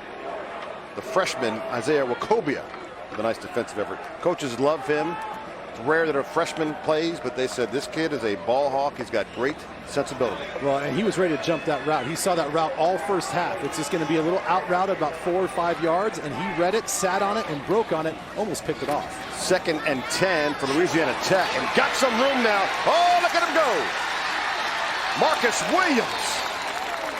A little traffic early on, then gets loose. DeVere Levelston on the tackle. And Williams rolling. Well, look at the physicality of this run here. Nothing special about it. It's about him just breaking tackles and making plays. It's a shoestring tackle at the very end, or else he was going to take that thing to the house. Plus 34 for Marcus Williams, who's now got 9 carries for 56 yards. First down for Louisiana Tech. Williams talks about the patience he had. Didn't have patience there, just said, get out of my way. Yeah, he even beat his own blocker to the point of attack. 1st and 10. Austin up top. Oh, what a catch. Did he get his feet in bounds? And they're going to say he did. How about that? Boy, what means? Did he have control over it? That's the thing that I'm looking at right now is, I don't know. Armani Johnson on the coverage. Has he got it? Well, whistle blows. I think someone's going to take a look. The ruling on field is a completed catch. That play is under further review. If it's good, it's a 27-yard gain to Bub Means. you know, he caught it awkwardly, which is why initially I thought maybe he didn't have control of the ball. But as we saw on the replay, it looked like his feet were clean. And even though the ball was sort of perpendicular in his hands, it wasn't moving. So it tells me that he has control. Oh, that second foot comes down out of bounds. That second foot comes out of bounds. Did he have control yet? That's good. You know, if that left foot, if they're going to say that he is inbounds with control before the right foot steps out of bounds, well, then the call's going to stand. There's control of the ball. The ball's not moving, even though it's sort of oblong and vertical in his arms. The left foot is down simultaneously, and then the right foot is the foot that steps out of bounds. Bub Means with just one catch for 27 yards so far for the redshirt freshman out of Lovejoy, Georgia. Big fella, 6'2", 204. They love to use his speed over the top. And you saw the size there. He can get that ball wherever it needs to be. Well, yeah, and how about that throw from Kendall? I mean, I talked about the accuracy of both these quarterbacks, but that's one of those things where you're throwing your wide receiver open. I mean, that's good coverage, good man-to-man coverage. You're going to loft that ball with some touch, and he's able to corral it, at least with control. Now it's whether or not that he has at least 1 foot in bounds. Back to Austin Kendall, we talked about it. This guy was ready to call it a career. He was 5 months into medical sales when Joe Sloan, the offensive coordinator, kept calling and calling and calling, and finally they had a little meeting, a little dinner over at the Bovines, right? Which we went to. After review, the call on the field stands as called. It's a completed catch. First down, Louisiana Tech. I think that's a great call, and kudos to the side judge for seeing that, you know, live and in real time to make that call and make the accurate and correct call. So Bub Means gets his first catch of the day, 27-yarder. It's a first down from the 14 for Louisiana Tech. And Austin Kendall continues to roll. Harlan Dixon now in the backfield for Louisiana Tech. Freshman from Flat Louisiana, and he'll get the carry up the gut.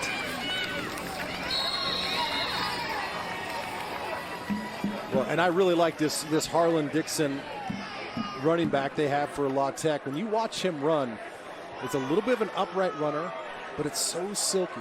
It's so smooth. You know, I think he's got that deceptive speed sometimes we talk about with these high hip, longer legged running backs, but he can really move. You can see the distance he puts between himself when he gets wide open. He's just got to work on getting his shoulder pads down as he's running in those tight creases inside. 2nd and 7, and once again, well, I'll tell you what, Kendall right to Trey Harris. Once again, Trey Harris. That combination is lethal. Yeah, it really is, and especially when you get the blocking on the outside that you need on these little outside screen plays. Look at the blocks. Look at the hat on a hat from everybody, especially from a guy like Smoke Harris, number 6. Small, little diminutive wide receiver, puts his nose in there, gets the key block on the outside, and Harris is going to take it from there. Second touchdown of the day for Trey Harris. Extra point is up and Try is good. Immediate SMU timeout. with a 2-point lead as Louisiana Tech comes right back to that combination of Kendall to Harris. Potent for the Bulldogs.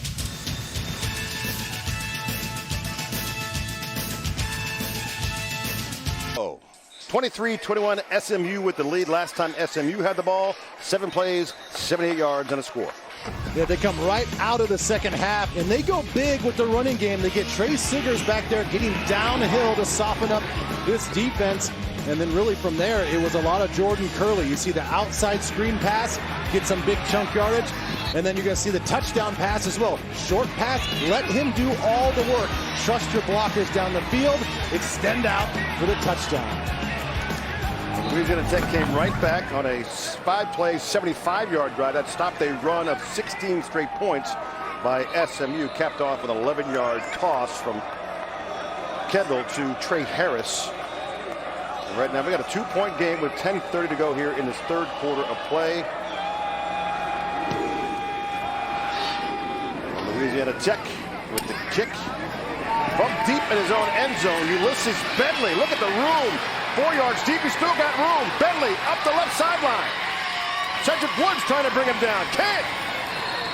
Knocked out of bounds. How about that? Ulysses Bentley, the running back, from deep in his end zone. I think he kind of surprised Louisiana Tech. He came out at the 72-yard kickoff return and sets up SMU quite nicely. Well, sets up is the right word. That was a left return right from the get-go, and the way that you set those things up is you don't run right to the left. You deceptively run downhill or even to the right, then you let your guys set up their blocks, then you cut it off their back hip on the left-hand side. Phenomenal job of setting up that left return, and then you see the strength that he possesses, that stiff arm to get down the field and try to get that ball into the end zone. All right, so SMU in fine fashion. We come back here on the CBS Sports Network. Line stand, a blocked extra point, and now we'll see SMU behind Tanner Mordecai, who's been very good so far this afternoon. 1st and 10. Mordecai will look. He's got Grant Cocatero wide open. The big fella, the tight end, knocked out of bounds at the 3-yard line. Well, we talked about how quiet of a game that Mordecai has had with Calcaterra, and you see him, they're going to get tricky and sneaky. Fake the run to the right, have him line up on the right-hand side, and he just kind of floats along in through the defense and then ends up wide open on the left side for a big game. Gain of 24. 1st and goal now for SMU, working on that short field. From their own 4. That's Trey Siggers. Siggers meets a barrel, and Makai Carabin, the linebacker out of San Antonio, Texas. It'll be 2nd and goal. Well, Tyler Grubbs was the first man to make initial contact, kind of falls off of him, but again, this is his type of game. If you want to run downhill at this defense, they've shown this throughout this game time and time again, there's nothing there. And the guys like Grubbs are stepping up. I think, again, you have to force the ball into the end zone, throwing it, if you want to score right here. Mordecai will give to Big Bentley. Fights his way in, breaks the plane. Touchdown. SMU. And Ulysses Bentley, the man they call Dew, almost did everything on that drive, including the kick return and now the touchdown. Well, they're sticking with their philosophy. If they think they can get downhill and beat this defense, run the football, and they may have shown it right now. They're going to take a look. Ooh, that's close. That's awfully close, but I think he got in. They did a good job of holding on to that football, too, because that was helmet to ball. As they take a look now. Sonny Dykes trying to get his SMU squad to 3-0 on the season. Dykes wants to coach here, 2010 to 2012 at La Tech. Take a few looks. Let's take another look at this. Again, they try to pound the rock down inside in the red zone where they haven't had much success. Oh, the knee is down. Where's the ball? It's a hard angle to look to see where the ball is at as it crosses the plane, but there's the right knee is down. That to me is he is about 6 inches short of the goal line. The ruling on the field is a touchdown. That play is under further review. Ooh, from that angle. Yeah, I think they're going to have to, yep. They're going to have to call this one back. Let's see what Patrick Ford, our referee, says. They're going to continue to look at this one. For Bentley, it would be his second touchdown, or remain at number 1. But Bentley, Ulysses Bentley, sophomore out of Houston, Texas, 5'11", 197. Looking for his 3rd touchdown of the season. After further review, the runner's knee was down prior to the ball playing the goal line. They'll be 3rd and goal from the half-yard line. Well, let's take a look at this replay once again. Initially called a touchdown, but you can see right there, the right knee hits the ground before the ball is extended across the end zone. So great call by the replay officials. Now it's going to be interesting. This should be one of those situations where you can just go under center and quarterback sneak this. But not very often do you see this quarterback, a lot of these college quarterbacks, under center. Well, he's got a full backfield because Tyler Levine and Trey Siggers are in that backfield, and now a flag is thrown. 2-minute man in the huddle.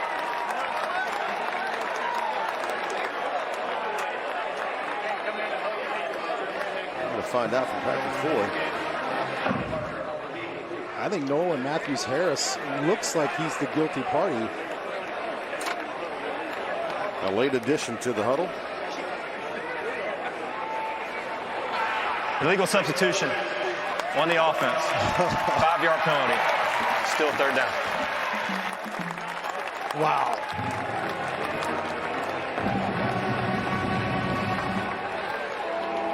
Well, here's another look at this replay.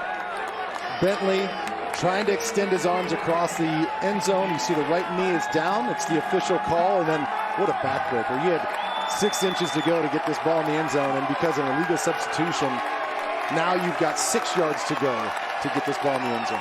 3rd and goal. Mordecai out of the gun. Pressure. Got some room on the left. Oh, and gets pulled down. Nice play there from Rasheed Lyles. Wow, what a nice defensive effort.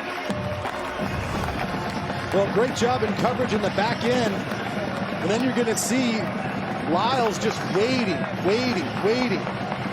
Excuse me, that may be Barnett, the linebacker, that's spying the quarterback. He's the one that comes up with patience and control and gets the sure tackle. Barnett was on that goal line stand earlier. Blake Mazza now on for the field goal attempt from 24 yards out. He is perfect on the day from the field goal unit. Kick is up. It is good. The field goal is good. And SMU takes a 5-point lead with 7:55 to go here in this 3rd quarter. So the defense stands up. 5-point game. SMU. Be right back. 21. Ben? Well, it comes down to red zone defense. Take a look at all of these guys in coverage in the end zone. There's no place to go with this football. The right thing to do is to try to not force anything, but nothing comes up as far as options. And then take a look at Ezekiel Barnett there. He's the guy that's free. He's freelancing. He's floating. He's just providing some body presence. But then if the quarterback breaks the pocket, he's the guy that's responsible. He comes up and makes a huge play. SMU now will kick off. The big fella, 6'8". Brendan Hall. Well, that'll be a touchback. Louisiana Tech, 1st and 10 from their 25. Tonight at 2 o'clock Eastern, CBS Sports Network takes you around the nation For the latest headlines and highlights from the gridiron, do not miss Inside College Football on the 24-hour home of CBS Sports. Will the defense stand up? Louisiana Tech's defense has stood up. They got a goal line stand, and then first and goal, only 3 points from SMU. Yeah, they've been phenomenal in the red zone. You know, we talked about how bad they've been and how poor they've been in the red zone up until this game, but they have figured something out. They've helped out their offense, and now let's see what they can do with the ball. Austin Kendall will direct the offense for Louisiana Tech. That is Greg Garner on the carry, the right side. A gain of 3. Terrence Newman on the tackle for SMU. He's trying a little outside stretch play. We've seen them use that concept along with some pulling by the offensive lineman, trying to get up on the inside. A lot of variety to the run plays for this La Tech offense. Garner, 3 carries, 18 yards on the day. La Tech waiting for that offensive call. It'll be Kendall out of the shotgun. 2nd and 7. A quick dump off to Garner. Makes the first man miss. That's a gain of 3. It'll be 3rd down for the Bulldogs. Jimmy Phillips Jr., the linebacker, with the tackle. Phillips, the senior out of Mesquite, Texas. And we've got a man down for Louisiana Tech. It looks like Levelston. SMU, pardon me. Yep, Devere Levelston. The junior out of DeSoto, Texas. 6'5", 266. They're working on that lower, as they say in hockey, the lower extremity. Looks like specifically they're just kind of looking at his left leg, left lower leg, ankle. Unfortunate too, because he's such a disruptor. I mean, we talked to the coaches about him specifically, and they said he's doing such a good job with this hand violence. Missing right there. Nope, just another roll-up situation. We saw that earlier in the first drive with La Tech's defensive tackle Levi Bell. He's a big-time difference maker for that defense on a very similar situation where he just inadvertently gets rolled up on, and Levelston's walking a lot better than we saw Bell walking out of the first half. Terrence Newman rolled up on him. Newman, 324 pounds. Looks like that foot swept out just enough, so, and he's able to walk off the field under his own power, which is good news. And so Louisiana Tech now with a 3rd and 3 for Austin Kendall. Greg Garner will be in the backfield for the Bulldogs.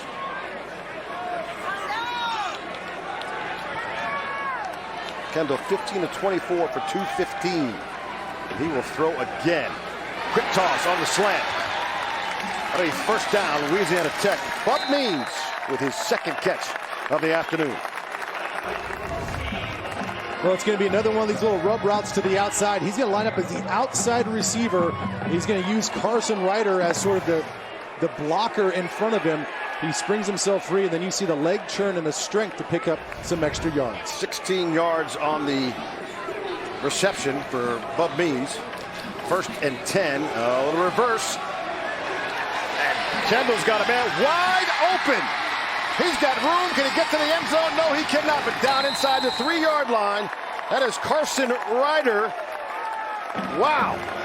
Little trickeration, as they say. Well, they were alert for the little trickeration. You're going to see Ryder just come right over here, sneaking through.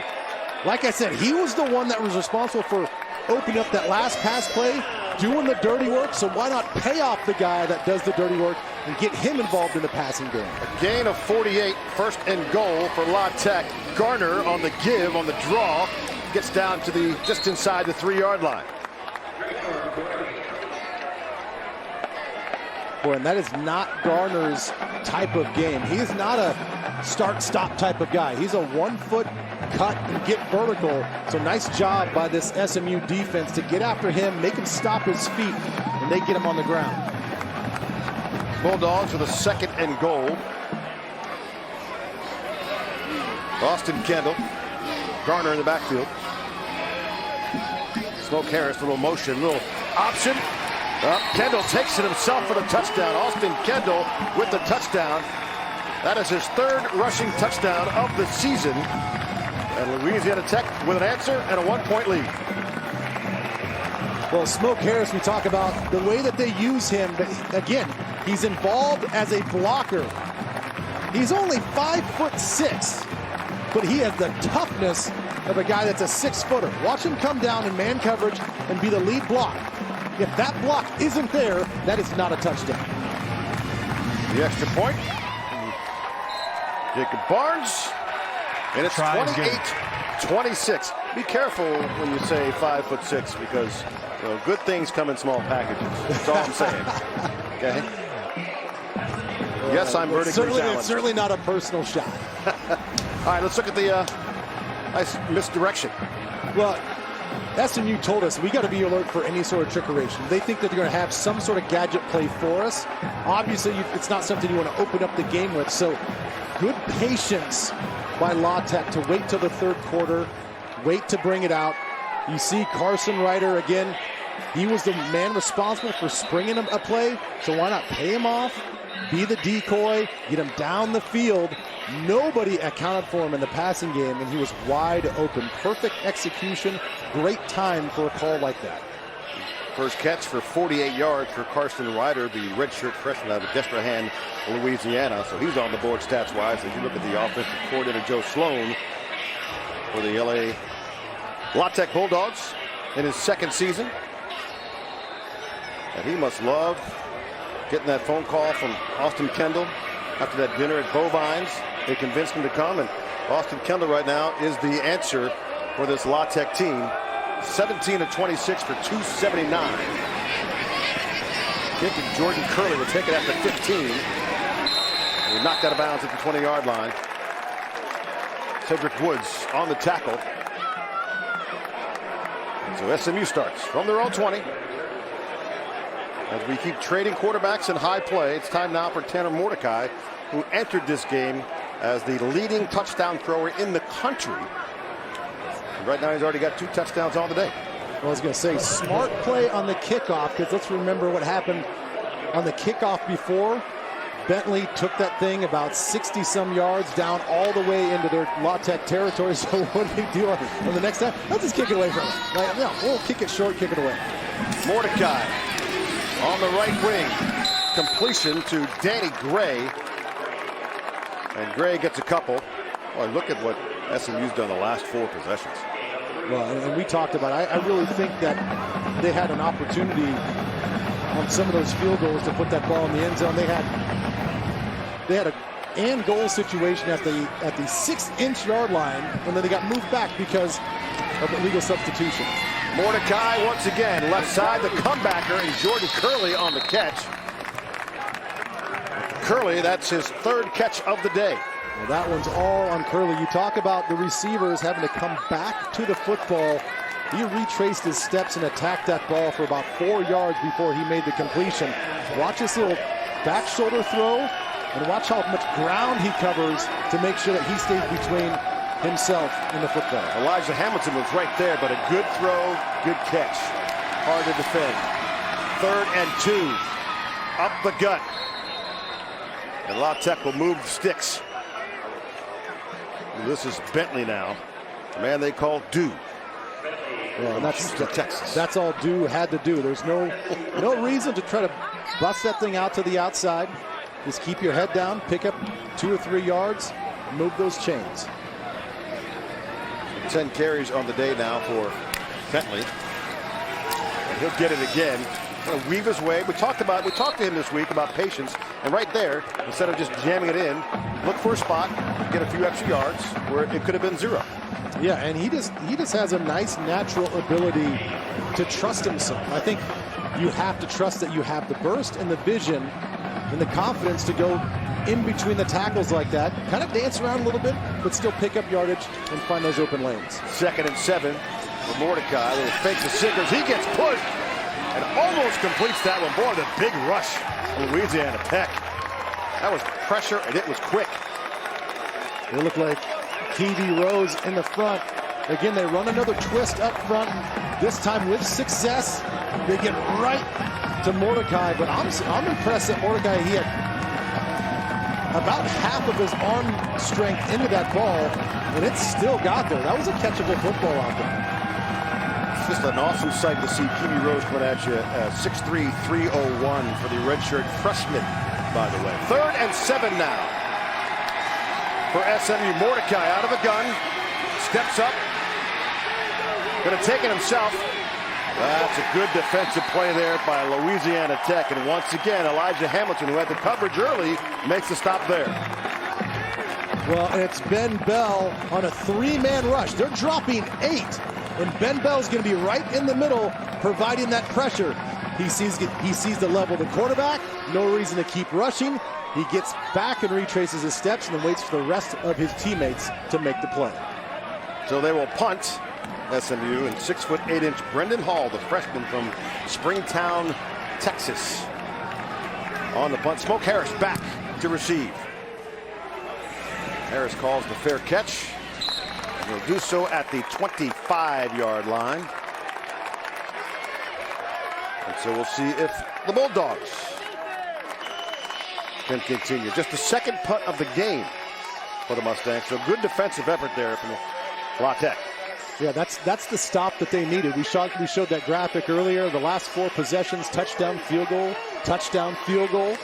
So they were having the ball moved down on them, but it's been a back and forth battle all game long, and it really is about, at some point in time, one of these defenses is going to have to make a huge stop in the middle of the field and not allow a field goal opportunity, and La Tech's defense did just that. We were in the press room earlier. We saw pictures of one Terry Bradshaw, who threw the very first touchdown here in this stadium. You imagine he had a pretty good time here on this campus. 1st and 10. And the give to Greg Garner, who gets stuffed at the line of scrimmage. He might get one.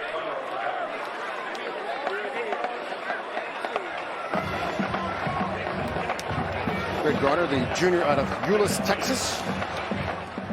JUCO transfer from Cisco.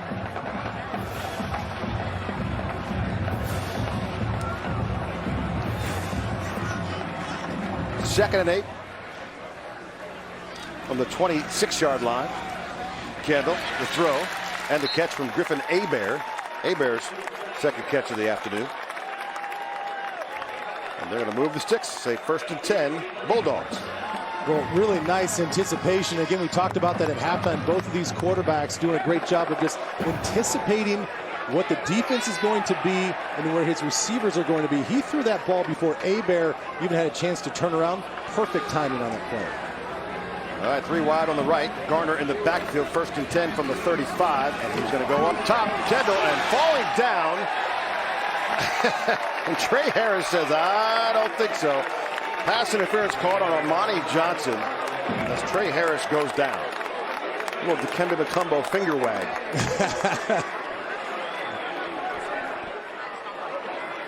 Patrick Ford with a call. Pass interference on the defense, number 5. 15-yard penalty, automatic 1st down. You know, I know the play this is all about the play on the outside, but La Tech has to be careful. This is a few times now where I've even noticed on these play actions, they're selling it so well. And Austin Kendall's riding that play action so well. 3 or 4 of his linemen are 5 or 6 yards past the line of scrimmage. I mean, there is some leeway, and I understand that, but they're getting awfully close and flirting with getting another infraction, another penalty for illegal linemen downfield. La Tech from the 50-yard line right in front of us. 1st and 10. Arlen Dixon in the backfield. Smoke Harris on a little motion, and you know what? It's that age-old thing. You got to look the ball in your hands. He had it, but his face was already upfield.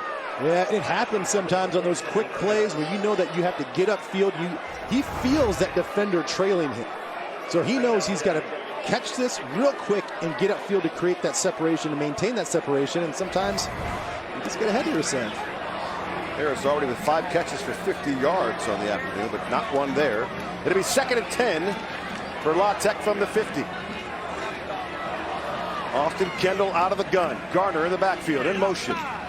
Kendall picked off right in the middle. He's got some room. Can he stay on his feet? A little face mask, and he stays on his feet. And that is Isaac Slade Matautia. Well, the interception And you knew the coaches loved this guy, especially Sonny Dykes, who've known him for a long time. Great pickoff there for the interception. Yeah, we're going to see Metaltia just sit in a zone coverage, just watching the quarterback's eyes. You can see him right there. He checks to the left.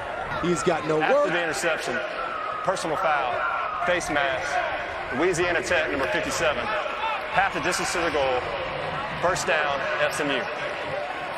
And Metaltia is one of these guys that was in Oregon with Jim Leavitt. They have experience with one another. Metaltia was going to possibly lose some playing time with some younger recruits coming in at Oregon. So he's like, let me see what this transfer protocol looks like. Talks to Leavitt. Leavitt gets him to SMU. And we talked to Jim Leavitt about Slade Metaltia, and he's like, this guy's a dude. He is a dude. I mean, he has so much love for the way that he plays the game. And he had to come in late. He was going to graduate from Oregon, so he had to wait to graduate and then make his way over here. Chris Fournier on the face mask call, so it'll be first and goal for SMU. Bentley in the backfield. Mordecai working once again. We got trips right. Mordecai going to throw a jump ball for Grant Calcaterra. And Grant Calcaterra, a little miscommunication there. Ball outside. Cedric Woods on the coverage. Yeah, I think he was expecting Grant to get a little bit more of a push off an angle to his left. He kind of kept it a little bit more vertical, and that ball wasn't even close to being catchable. Mordecai 29 of 37 for 302 and 3 touchdowns. Up the gut on the draw. Ulysses Bentley down to the 5-yard line. Asking for a face mask call, not getting one. It'll be third and goal. I feel like we're doing this time and time again, aren't we? They're right down, right on the doorstep of the end zone. So many decisions to make. They've failed a few times trying to run the ball in. They shot themselves in the foot the last time they were down here with their own penalty. What to do on third and goal? Mordecai will work out of the gun. Bentley in the backfield. Clock down to 1 second. And quickly, SMU calls time. Would have been a delay of game. So again, some issues here down in the red zone. We've seen it a couple times. A timeout, and then an infraction on a huddle. Too many men. Well, that was real close to another penalty, another self-inflicted wound, but they were able to get the timeout, figure out exactly how La Tech was lined up. They see it now. I'm sure they're having communication with their coaches in the booth. Okay, this is what we have in this 3-by-1 set. Maybe it's a situation where they flop the 3-by-1, go to the other side. It's a little bit of a cat and mouse game now with that timeout. Take another look here. Is the bane of every offensive coordinator's existence. Clock winding down. You got to avoid the penalty. That's what you call inefficient. So third and goal now for SMU. Bentley in the backfield. Same personnel as before. Mordecai across the middle. That's Rasheed Rice. Touchdown. SMU right across the middle, wide open. And that's touchdown number 4 for Tanner Mordecai. Well, really, they just guessed right with the right routes. La Tech's defense, they said, we're bringing the house. 0 blitz, everybody inside, no safety help at all. And then you get the inside breaking route for Rice, wide open. Rasheed Rice with his second touchdown on the day. Blake Mazza on for the extra point. And a whistle blown. We got a little illegal motion on SMU. 3 plays, 9 yards, 50 seconds. Prior to the snap, false start, won the offense, number 71. 5-yard penalty, retry. Jalen Thomas, the senior out of Lubbock, Texas, with the false start. Move it back 5 yards for Blake Mazza. Yeah, there shouldn't be too much of an issue. Right down the middle. Mazza on for the extended extra point. We're trying to give the Mustangs a 5-point lead. Snap, hold, good. So this one all started is good with the great defensive play by Isaac Slade Mataltia. You'll see Mataltia again right in the middle of the field, just watching, reading the quarterback's eyes, steps in front, gets a nice return. Let's tack on a face mask at the end of this play right there. Thank you very much. We'll take some extra free yardage. And then you're going to see this all-out blitz up here, and then it's just going to be an in-breaking route for the easy touchdown for SMU. I tell you what, that's a tremendous throw. Tanner Mordecai, as we said, came into this game leading the country with touchdown passes. Well, Mordecai now 30 of 38 for 307 and 4 touchdowns. And the coaches told us after throwing 7, he thought, well, you could tell he felt like, I got to do it again. Yeah. Had 4 in the second game. He's got 4 with plenty of time left here. Well, and I think the lesson that he learned last week when they were down against North Texas was he was pressing a little bit.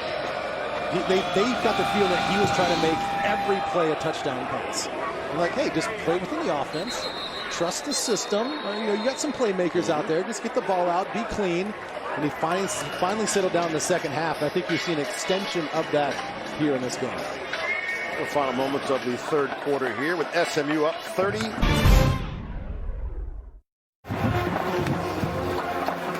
We got 1 quarter to play. Sonny Dykes, Skip Holtz going head-to-head here. SMU with a 5-point lead. Back to 2018, the Oklahoma Sooners had not 1 but 2 quarterbacks who are now playing in this game. Tanner Mordecai and Austin Kendall. And our today's Geico difference makers are those 2 quarterbacks who backed up some Heisman Trophy winners, by the way. Yeah, I mean, these guys have been phenomenal. You look at Mordecai, 30 for 38, taking care of the football, no interceptions. And then look at Austin Kendall. He's got the one that we just saw from Mataltia, but 287, very efficient. These guys are lighting it up today. First turnover of the game. Kendall with a bobbled snap. Going to go up top. Bump means, but almost picked off. Almost had our second interception. Perhaps the bobbled snap had an issue there as Isaiah Wacobia makes the play. Yeah, and it looked like he just couldn't get a complete follow-through. You saw one of the defensive linemen get his hand right on his elbow, and Wacobia with nearly another interception. He's already got 2 on the season, leading the team right now. Almost had his 3rd. Wacobia 4th in the nation with those 2 interceptions. Really going for a freshman. Once again, Kendall across the middle, the pressure applied. So the defense from SMU now starting to put a little more pressure there on Austin Kendall. Well, and they're not afraid. Jim Leavitt is not afraid in the field of play to do an all-out blitz. And that's exactly what he did. It's risky because just like we saw in the touchdown on that last one, you don't have any safeties back. You're going to bring a 0 blitz. You're going to say, hey, we're going to get more guys than you can block, and we're going to apply some pressure and make you make the mistake. Chase Cromartie with the pressure there. So now LaTeX forced to punt. Jordan Curley back at his own 30-yard line. Going to step up, catch this one at the 35 on a fair catch to the SMU ball from their own 35-yard line. And a 5-point lead. Well, it seems like a long time ago before we saw LaTeX punt. You know, LaTeX defense has stepped up a little bit. That turnover obviously put them in a bad situation, but now the tides have turned in SMU's favor. Their defense finally gets an in-the-field stop and gets their offense back on the field. So Tanner Mordecai, who came into this game, as we said, with the leading touchdown thrower in the nation right now with 4 touchdowns on the day for Mordecai. He's got the ball in his hands out of the shotgun. With his trusted Ulysses Bentley in the backfield. He gets the carry up the gut, got some room. He'll step out to the 30, check that 45-yard line. Almost got loose, but Miles Mason, a little shoestring tackle there. It'll be 1st and 10 on the first down. Well, if it wasn't for Mason, I think Bentley was going to be gone. I heard an accent there. 1st and 10, Bentley again, now churning the yards out. 3 yards in a cloud of turf Look at the offensive domination today. Woo, boy. 8 touchdowns, 820 yards. We'll definitely get to the 1,000, right? That's phenomenal. Yeah, why we'll not? get to the 1,000 mark on this game. Can't expect anything different. Trey Siggers in the backfield on his 2nd and 6 on the 48. And Mordecai just overthrows Siggers. He had him, but the pressure, a little high toss. Yeah, it was all about the pressure because, again, they're trying to get Calcaterra, who they did earlier, coming across here to kind of sneak out. That's where he was looking, but then he had to feel the pressure. He had to move around. Then he tries to go to his outlet pass and just didn't have the space or the area to operate. Michael Clark with the pressure, the freshman from Fort Worth, Texas. So 3rd and 6 from the 48. Mordecai across the middle and can't quite grab it. Is Grant Calcaterra. The pressure and the coverage from Balin Buchanan. Yeah, really nice job by Buchanan here. He has the upper edge because he's the smaller, faster guy, but there's a lot of traffic. They ran double crossers underneath to try to cause a distraction and knock somebody off of their coverage, but Buchanan does a great job just trailing the hip, using his speed and getting that long arm out there to break up that pass. So a punt now from Brendan Hall, the 6'8" freshman. Smoke Harris standing back for Louisiana Tech. He's going to step up, let some bounce. That one headed towards the end zone. That'll be a touchback. It'll be Louisiana Tech ball. Media timeout. 5-point lead for SMU, but La Tech has the football. One will of 4th quarter coming your way. Sleep is game-changing sleep. And by Kit Kat. Have a break. Have a Kit Kat. A soupy day here in Ruston, Louisiana, and right now La Tech trails by 5. And Austin Kendall, after a hot start, 18 of 27 for 287 and 3 touchdowns. Well, he's been shut down a little bit. Yeah, and I think this is one of those situations where you just give him some easy throws. You can get back in rhythm, some quick throws to the outside, some of those now balls. Let the guys on the outside do all the work. Kendall on the fake, he's going to step up in the pocket. He says, forget the short ball. I'm going deep to Bub Means. But an errant throw, as Means can't quite get to it. Well, never mind what I'm saying. Obviously, I'm not the offensive coordinator. They had him. They tried to get Means across the field on a deep over, a little play action, hoping that some of the safeties, second-level guys are going to bite, but they didn't. They stayed home and made it a really, really hard throw for him.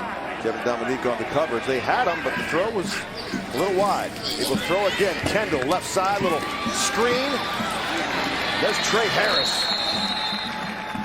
And he'll get the first down. So go back to your safety valve and Trey Harris for Austin Kendall. Well, beautiful play call because they brought a blitz to that offensive left side, so they run a screen play, and they called it right against the blitz. You're going to see all the pressure come from that side, and that's okay. When you've got a screen play set up on that side, that's fine. Let everybody up the field. I'm just going to dump the ball off and let a receiver get up the field.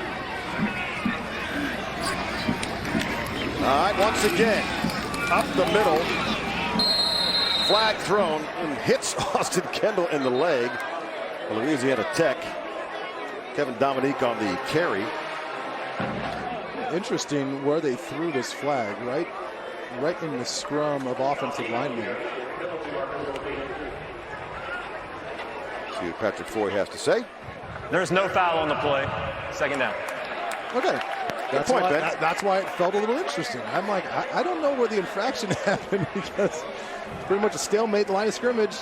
Didn't look like there's any high-lows. Didn't look like there was a face mask. No ineligible receivers down the field because it was a run. Yeah. All right, 2nd and 10. La Tech. Kendall forced out of the pocket. Still got room, and now turns it up the field to the 35 to 40 and slides down the 44-yard line.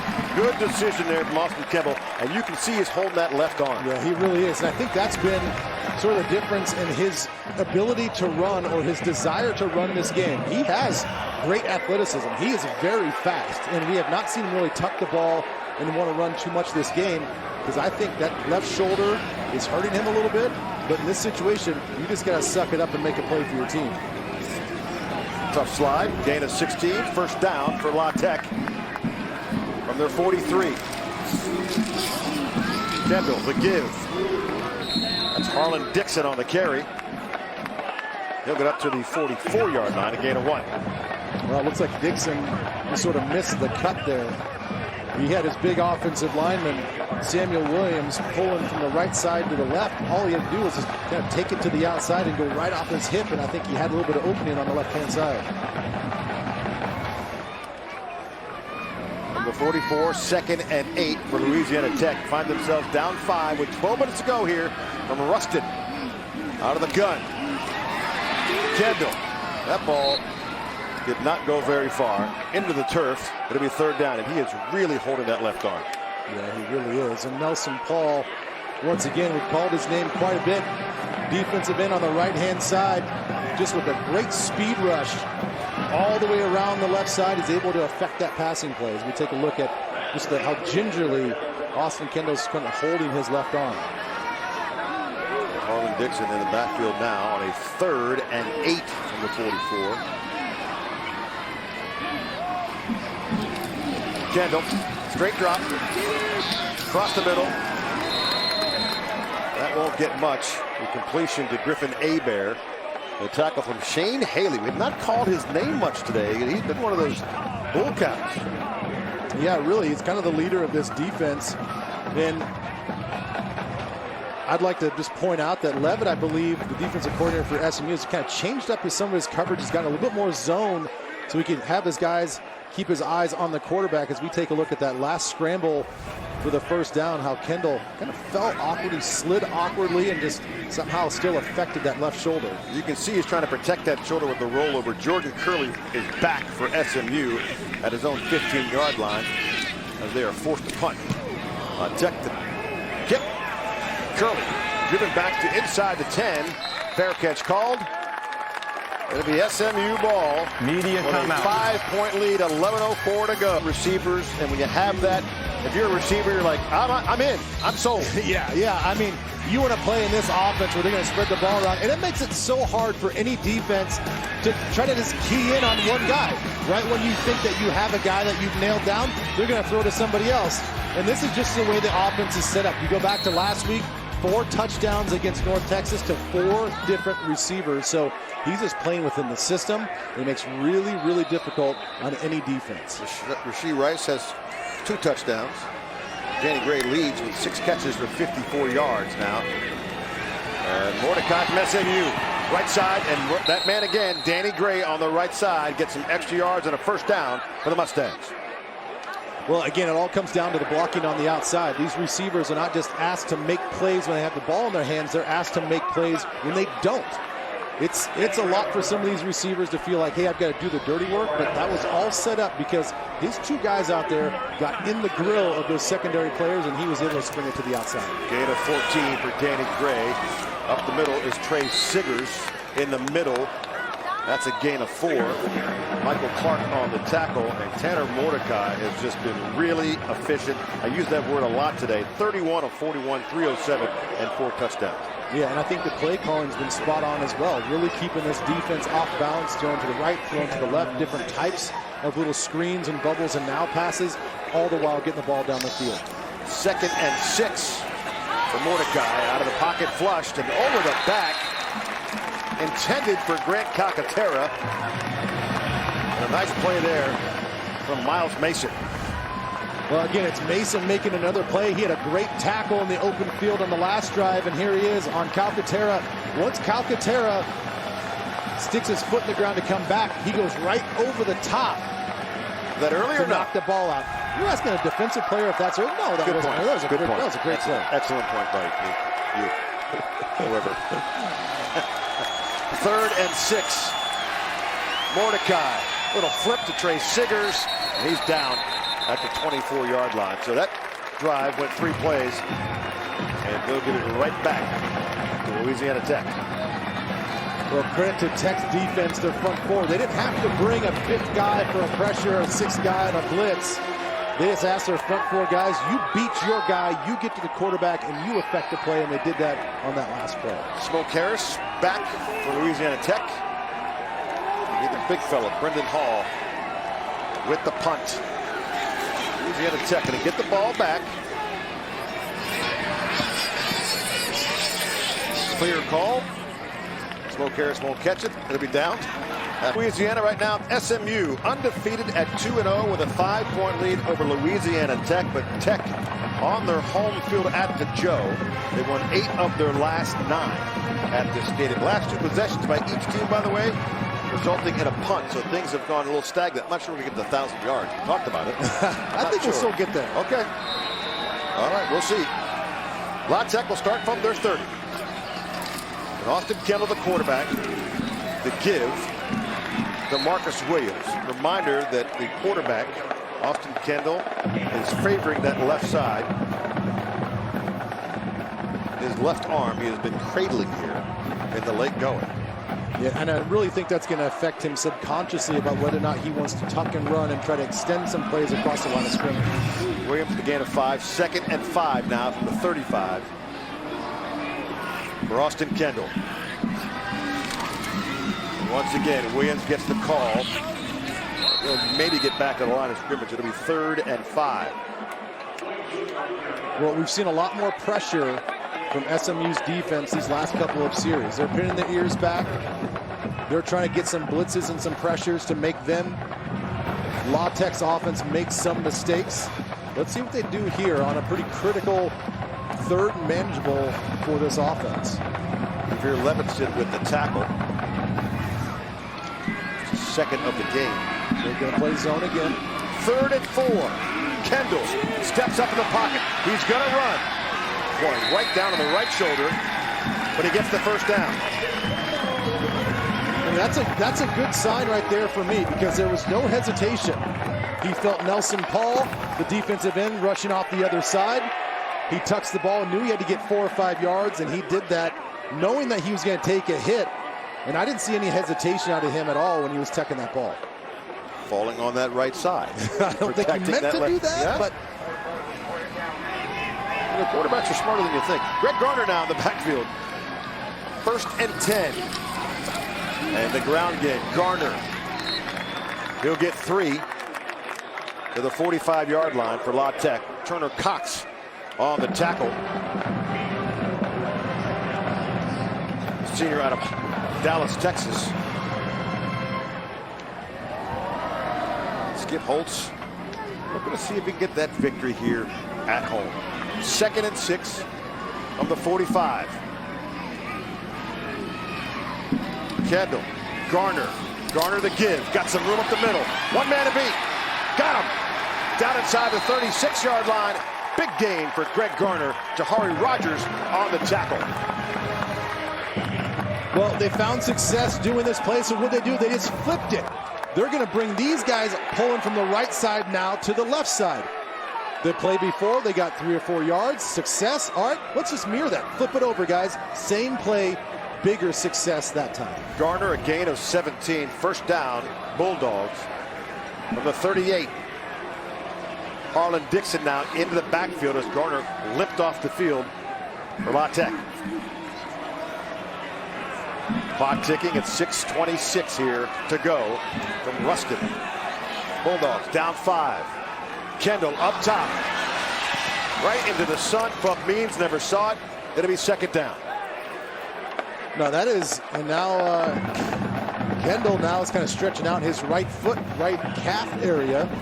Maybe that's the reason why he couldn't get enough juice on this one. There's been several footballs now thrown down the field by him that's been underthrown. Did not see that in the first half. I just wonder if the cumulative effect of shoulder, you see the right leg has like a little bit of a wrap on it. Maybe that's a blood situation, but then he was grabbing his right foot. He's kind of all sorts of banged up and can't get the ball down the field. 2nd and 10 from the 38. Kendall keeps, going to go up top. That's a nice grab from Samuel Emelis. A little arrow string. Emelis down inside to the 6-yard line. But all the credit right there to Emelis. It's great coverage.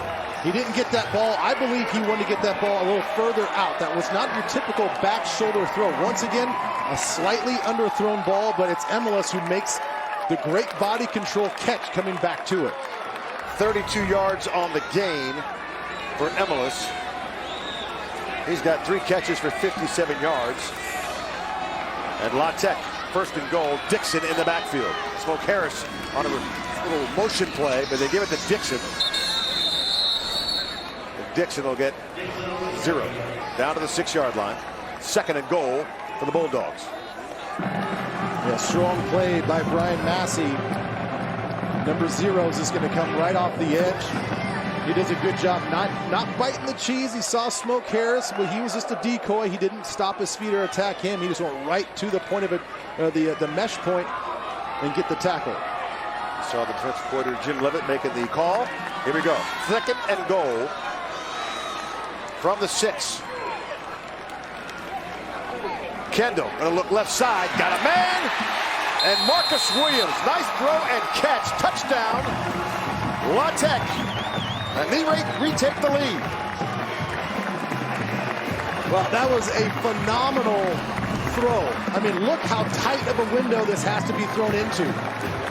There is a defender right on him as Richard Moore, the linebacker, reads it perfectly, puts himself in the right position, but Kendall makes the better throw, and Marcus Williams makes a great catch and takes it into the end zone. So SMU now looking to go for 2. They're looking for a call. 9 plays, 70 yards for the score in 4:13. Time elapsed. And so La Tech now will go for 2 as they reset the play clock.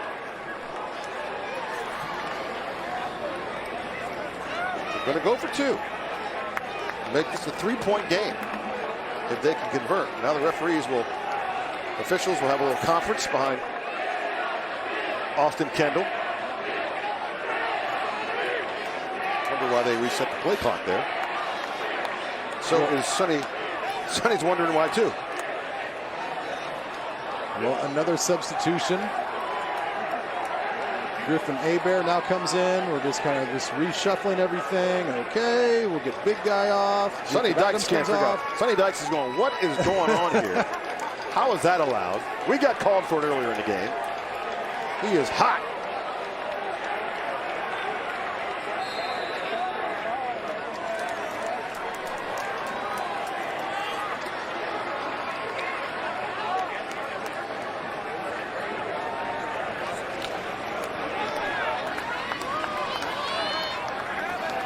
So they'll go for 2. Trey Harris, keep your eye on him. Kendall, right side, can't make the throw and catch. Intended for Smoke Harris. That is short. And it's La Tech with a 1-point lead with 5:07 to go. Austin Kendall got it done with a touchdown. 1-point game. Right here, Ruston, Louisiana. A close one here. A 1-point game here as La Tech with a 1-point lead. We talked about to the coaches before about the red zone defense. SMU led the league in red zone defense coming in. But La Tech today, 4 trips to the red zone, 4 touchdowns. That's why you play the games, man. Like, you just have to get out here. You can't look back and say, oh, well, we're going to have success because X, Y, Z, what they did in the past. You got to come out and play the game. And both teams have played phenomenal. They've made a ton of plays on both sides. This is a really, really fun, exciting game to call. Little pooch kick there, and here comes SMU. Ulysses Bentley, who had a big return earlier, 72 yards. This one, he'll be stopped. It'll be first down for SMU. Trey Baldwin on the tackle. Our coverage of college football continues as Utah goes head-to-head against the San Diego State Aztecs, followed by a nightcap with one of the nation's top teams in a must-see clash as 14th-ranked Iowa State faces UNLV. Catch it all on CBS Sports Network. Yeah, that's it. Not so pretty. He's had some issues. No, at least that last game. I think they were caught off guard at how good and strong Iowa's defense is, and it was in that game. They shouldn't have been surprised because that's kind of a hallmark of an Iowa Hawkeye defense. But boy, they really put it on them in Ames, Iowa. All right, so SMU with the ball. Trey Siggers up the gut. He'll get 3 in a game where we've seen 1 tie and 4 lead changes. He rose on the tackle there for La Tech. Yeah, and again, they're down by 1 point, but there's no reason to panic right now. They've shown the ability to quick strike when they need to. We'll see. Looks like a cramping situation as they elevate that foot and stretch that thing out. Certainly been there before, but 2 timeouts, 4:47, plenty of time left in this game. Again, just stick with what has been working. Tell Tanner Mordecai and this whole offense, just operate within the system. Our guys can go out and make some plays and see if you can get the ball down the field and at least put yourself in a position to kick a field goal and go up by 2. You talk about field goals, and here you see Blake Mazza, who had a chance to win over Mississippi State in the season opener, missed a 46-yarder. I'm sorry, that was Jacob Barnes, correct. Yeah. So there's Blake Mazza, a chance. He's got a chance. He may have a chance here. A lot of chances. Well, the offense has to do some work before he can have a chance. We'll see. I'm surprised, we talked about this coming in. Louisiana Tech, 15 pick sixes since 2017, most in the FBS. We have not seen one today. You predicted one from one of the teams. And so Mordecai going up top and just out of the outstretched hands of Danny Gray on the outside. Phelan Buchanan on the coverage. Well, I'm loving this defensive setup by both of these teams. You're just going to see a straight go route on the outside. You got the big, fast Danny Gray, 6'2", good range. He can really get his hands out there, but it was a blitz brought by La Tech's defense that provided a little bit of hesitation, a little urgency on the throw, caused it to be inaccurate. 3rd and 7 with 4:32 to go. Mordecai in the backfield, out of the shotgun. Steps up and finds the big fellow, safety valve, Grant Calcaterra. Those two were teammates at OU, no doubt. Threw some passes to each other back in practice, but a flag on the play, a late flag on a gain of 12. Yeah, we're going to see what this flag is all about, but La Tech blitzed the play before, dropped 8 this time, only rushed 3. I'm surprised there's that big of a throwing window. Pass interference on the offense, number 88, 15-yard penalty. Replay 3rd down. Well, now we know why he was open. Well, he must have pushed off. I guess that's about the only thing that that makes sense when you drop 8 like that in coverage and he's that wide open. You've got a few defenders kind of standing flat-footed around him. So Calcaterra gets called for the flag. So that'll bring up what they thought was a 1st down. Now a 3rd and 22. On their own 15-yard line. You'll see him. Yeah. You saw him push off there. He was that number 2 receiver, and he was hand fighting, just pushed off too much. Mordecai over the middle. Calcaterra the catch. That'll be short of a 1st down, but they've got room in Calcaterra on the turf. That's a heck of a catch. Ezekiel Barnett on the coverage. Well, heck of a throw and heck of a catch. I mean, he had to go out and redeem himself and pull himself off the field right now, but he had to full extend. The ball had to be placed perfectly away from the defender, and he goes out and makes a tough catch and gives him a 4th and 3 opportunity. They needed 22. They got 19. And with 3:40 and the clock ticking, it looks like they'll go for it here on 4th and 3 from the 34. Big play. Mordecai steps up, looking for room. Got nothing. Goes out of bounds. Where will they mark it? Well, I don't think he got it. I don't think he got it. That's a big 4th down stop. La Tech earlier with a goal line stand. The field as the runner was short of the line of game. It's 1st down, Louisiana Tech. I think that's the right call. Rashee Rice did everything that he could, going from an in-the-route receiver to now having a block for his quarterback, tries to peel back, tries to be the key man on that block, but that defense for La Tech steps up once again. There's Rice on the block. He was thinking, is that enough? It's not enough, I don't believe, to pick up the 1st down. Tyler Grubbs forces him out of bounds. Great coverage in the secondary. Mordecai, who's been throwing the ball so well today, forced to use his legs. Ooh. Rice got away with one there a little bit, looks like. And I think that he's well short of his 1st down marker. Sonny Dykes looking on. Down by 1 with 3:18 to go.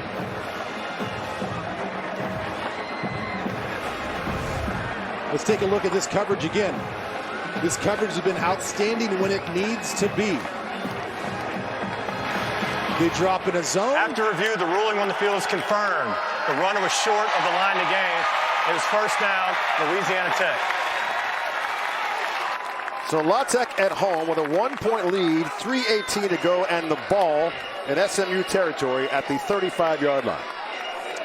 But again, I tell you what, this La Tech defense has kind of been battered around the first couple games of the season. Their statistics are not great.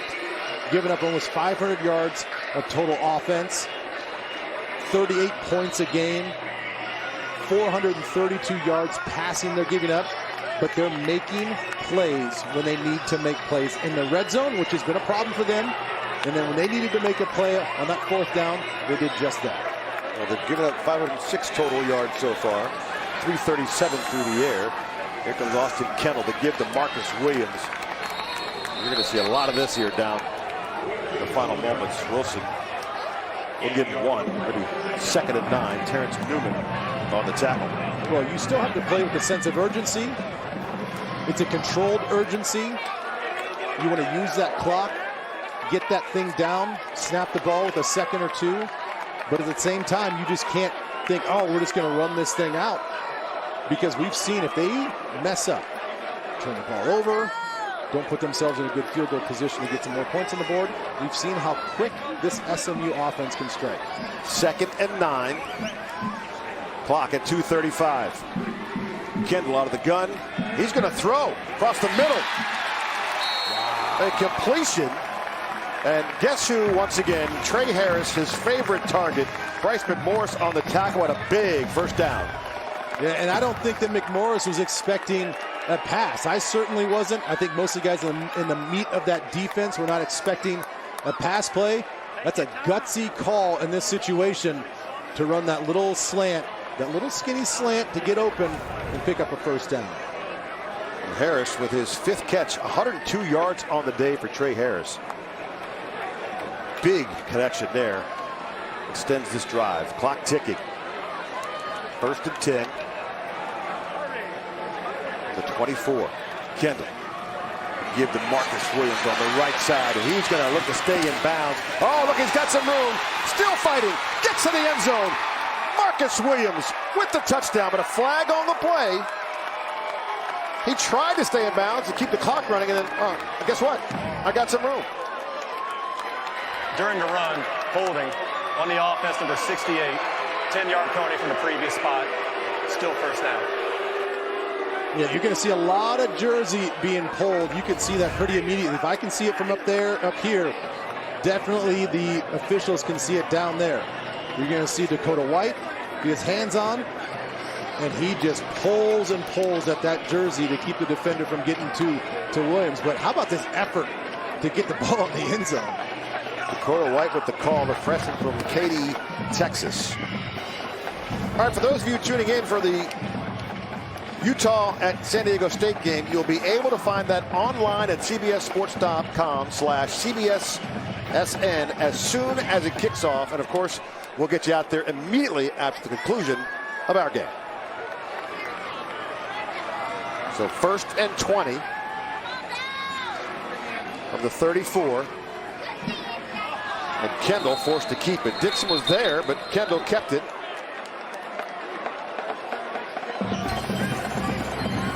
Take a timeout here. The timeout's called. 1-point lead SMU for La Tech. That is their 2nd time. The engineers at Acura have made a remarkable discovery. A truly extraordinary car. It's like a truly extraordinary journey. To achieve it, You have to get off the beaten path.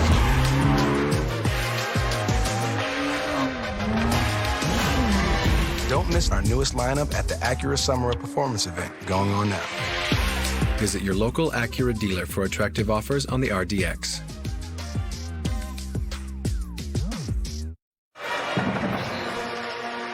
Back here in Louisiana, the Utah at San Diego State game is underway and now available at cbssports.com/CBSSN. We'll get you out there as soon as this one is over. We got a 1-point lead for La Tech on their home turf with 1:37 to go. This has been a back and forth game. First half, a lot of offense. Second half, the defense kind of stepped up. Yeah, that's right. And SMU's they're going to force, La Tech's going to force SMU to make their final timeout. I imagine this will be a run play, force them to use their final timeout, and then try to chew up the clock after that and win this game. 2nd and 23 from the 36, and we got movement. Laundry on the turf. Byron Rossell. Prior to the snap, false start on the offense, number 76. 5-yard penalty, still 2nd down.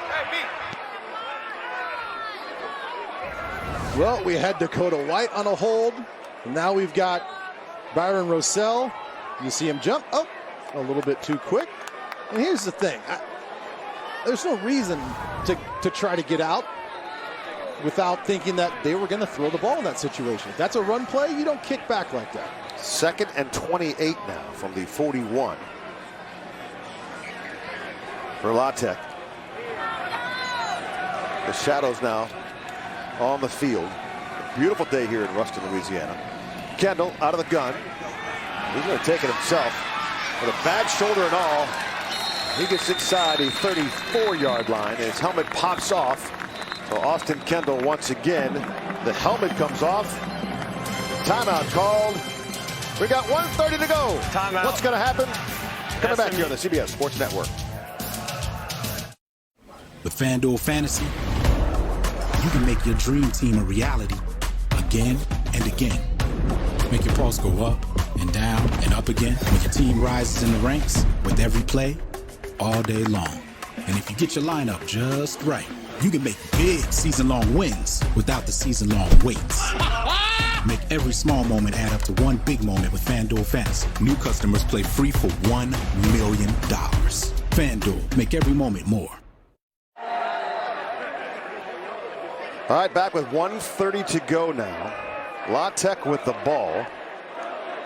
After a 2nd and 28, Austin Kendall, who's banged up, ended up carrying the ball, lost his helmet. Does he have to come out? You know, again, there's a timeout called, so I believe that he's still able to come back in because the timeout was called. Now, if the timeout didn't get called, yes, he'd have to come off for one play. It may look like that's what's happening right now. Take another look, and Austin Kendall will have to sit out one play as the helmet comes off. Slade Matatia with a tackle there. And so by rule, he's got to come out.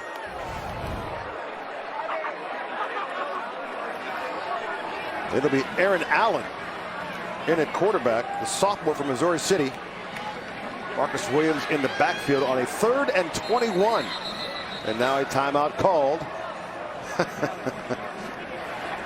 Timeout, Louisiana Tech. So timeout called. Guess what? Kendall comes back in. Be right back.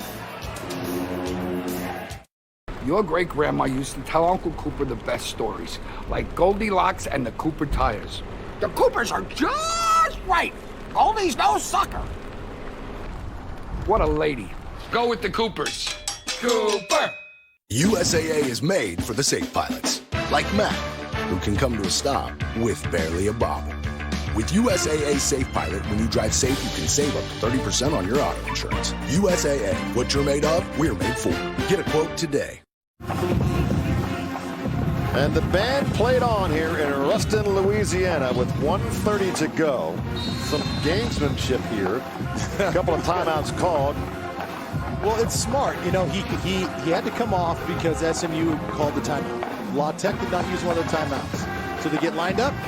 Now, La Tech calls a timeout, so now you get Austin Kendall back in. And it makes sense because Aaron Allen's going to take a shotgun snap, hasn't played virtually all game. We had one other situation we had to take the snap. You don't want a bobbled snap, a bobbled exchange in this situation, so it's smart to call the timeout and get Kendall back out there. Let's see what the play call is. 3rd and 21. Kendall, right side. He's got Smoke Harris on the right portion. He'll get down inside to the 28-yard line. That clock will run. La Tech with the 2 timeouts, SMU with none. So it'll be 4th down. La Tech certainly happy to let this clock run as far as it can. Skip Holtz looking on. It's a good, safe throw You know, I was thinking that the extremely safe thing is just hand it off to your really talented Marcus Williams to see if he can just pick up some yards, hold on to that ball. But they make the quick, easy throw to Smoke Harris. He stays in bounds, chews up a couple seconds off the clock. And let's see what happens here. Probably call timeout with just a few seconds left. You are prescient. Well done. Timeout. Louisiana Tech. That is their second timeout of the half. It'll be a 30-second timeout. All right, so Skip Holtz called the timeout. He's got a 1-point lead. Jacob Barnes can kick a field goal, or you can punt. Well, it'd be about a 47-yarder from right here. Clearly within his range. The coach told us about is up to 47 yards. It's his range. But does going back to the first game of the season with a chance to win it versus Mississippi State, where they allowed some pressure in the A gap, it gets blocked, they lose the game. I mean, does that play a role in your decision here? And it looks like Barnes is going to come out and try to put this game away. So he missed that kick against Mississippi State from 46 yards. Came right back the next week and kicked a 44-yarder. And so Barnes now looking to put La Tech up. Well, they're missing their wing. Got to get their wing out there. The spot is at the 37. A 47-yard field goal attempt here for Jacob Barnes. Snap, hold, ball on the way. And that one is true. Jacob Barnes comes back and kicks the field goal with 36 seconds to go. And that gives La Tech a 4-point lead. SMU is going to score, has to score a touchdown. Yeah, they have to score a touchdown, and they know that they can against this defense. La Tech's defense has stepped up when it needed to, so this is going to be a great little battle as we take another look at this clean snap. It's a clean hold right down the middle. Put the Bulldogs up by 4 and force and put the pressure on SMU's offense. And Skip Holtz happy. Sonny Dykes just a head shaker. Can't believe it. It's a head shaker. And I would imagine either a squib kick here, certainly away from Ulysses Bentley. The Utah at San Diego State game is underway and now available at cbssports.com/CBSSN. We'll get you out there as soon as this one is over. 36 seconds to go here from Ruston, Louisiana. Who led the country coming in. He's got 4 touchdown passes so far. 6 seconds to go. Mordecai going to step up. One last play. Throw to the end zone. Into the end zone. Knocked around and caught. It is caught.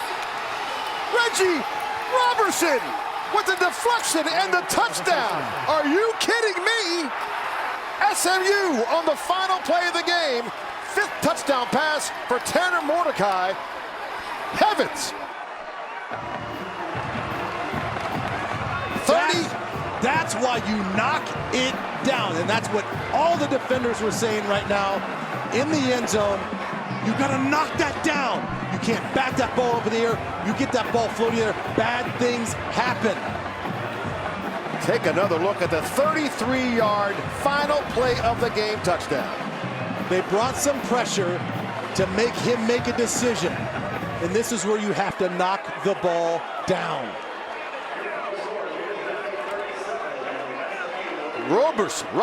Reggie Robertson, the senior from DeSoto, Texas, with the touchdown. His first of the season, and my heavens, how about that for your first touchdown? Unbelievable. Unbelievable turn of events. Look at Tanner Mordecai. The transfer from OU comes back. He's had a phenomenal start to this season. And once again goes out and gets the ball in the end zone. Gives his team a chance to make a play. And they do it. They come into Ruston and they pull it off. What did I say? If you want one guy to throw a touchdown, it's Tanner Mordecai. 36 of 48, 395, and 4 touchdowns. How about that? What a final from Ruston. Once again, our final score, 39-37 SMU over La Tech. For Ben Lieber and our entire crew, I'm Chick Hernandez. More football next. Let's send out to Utah State and San Diego State.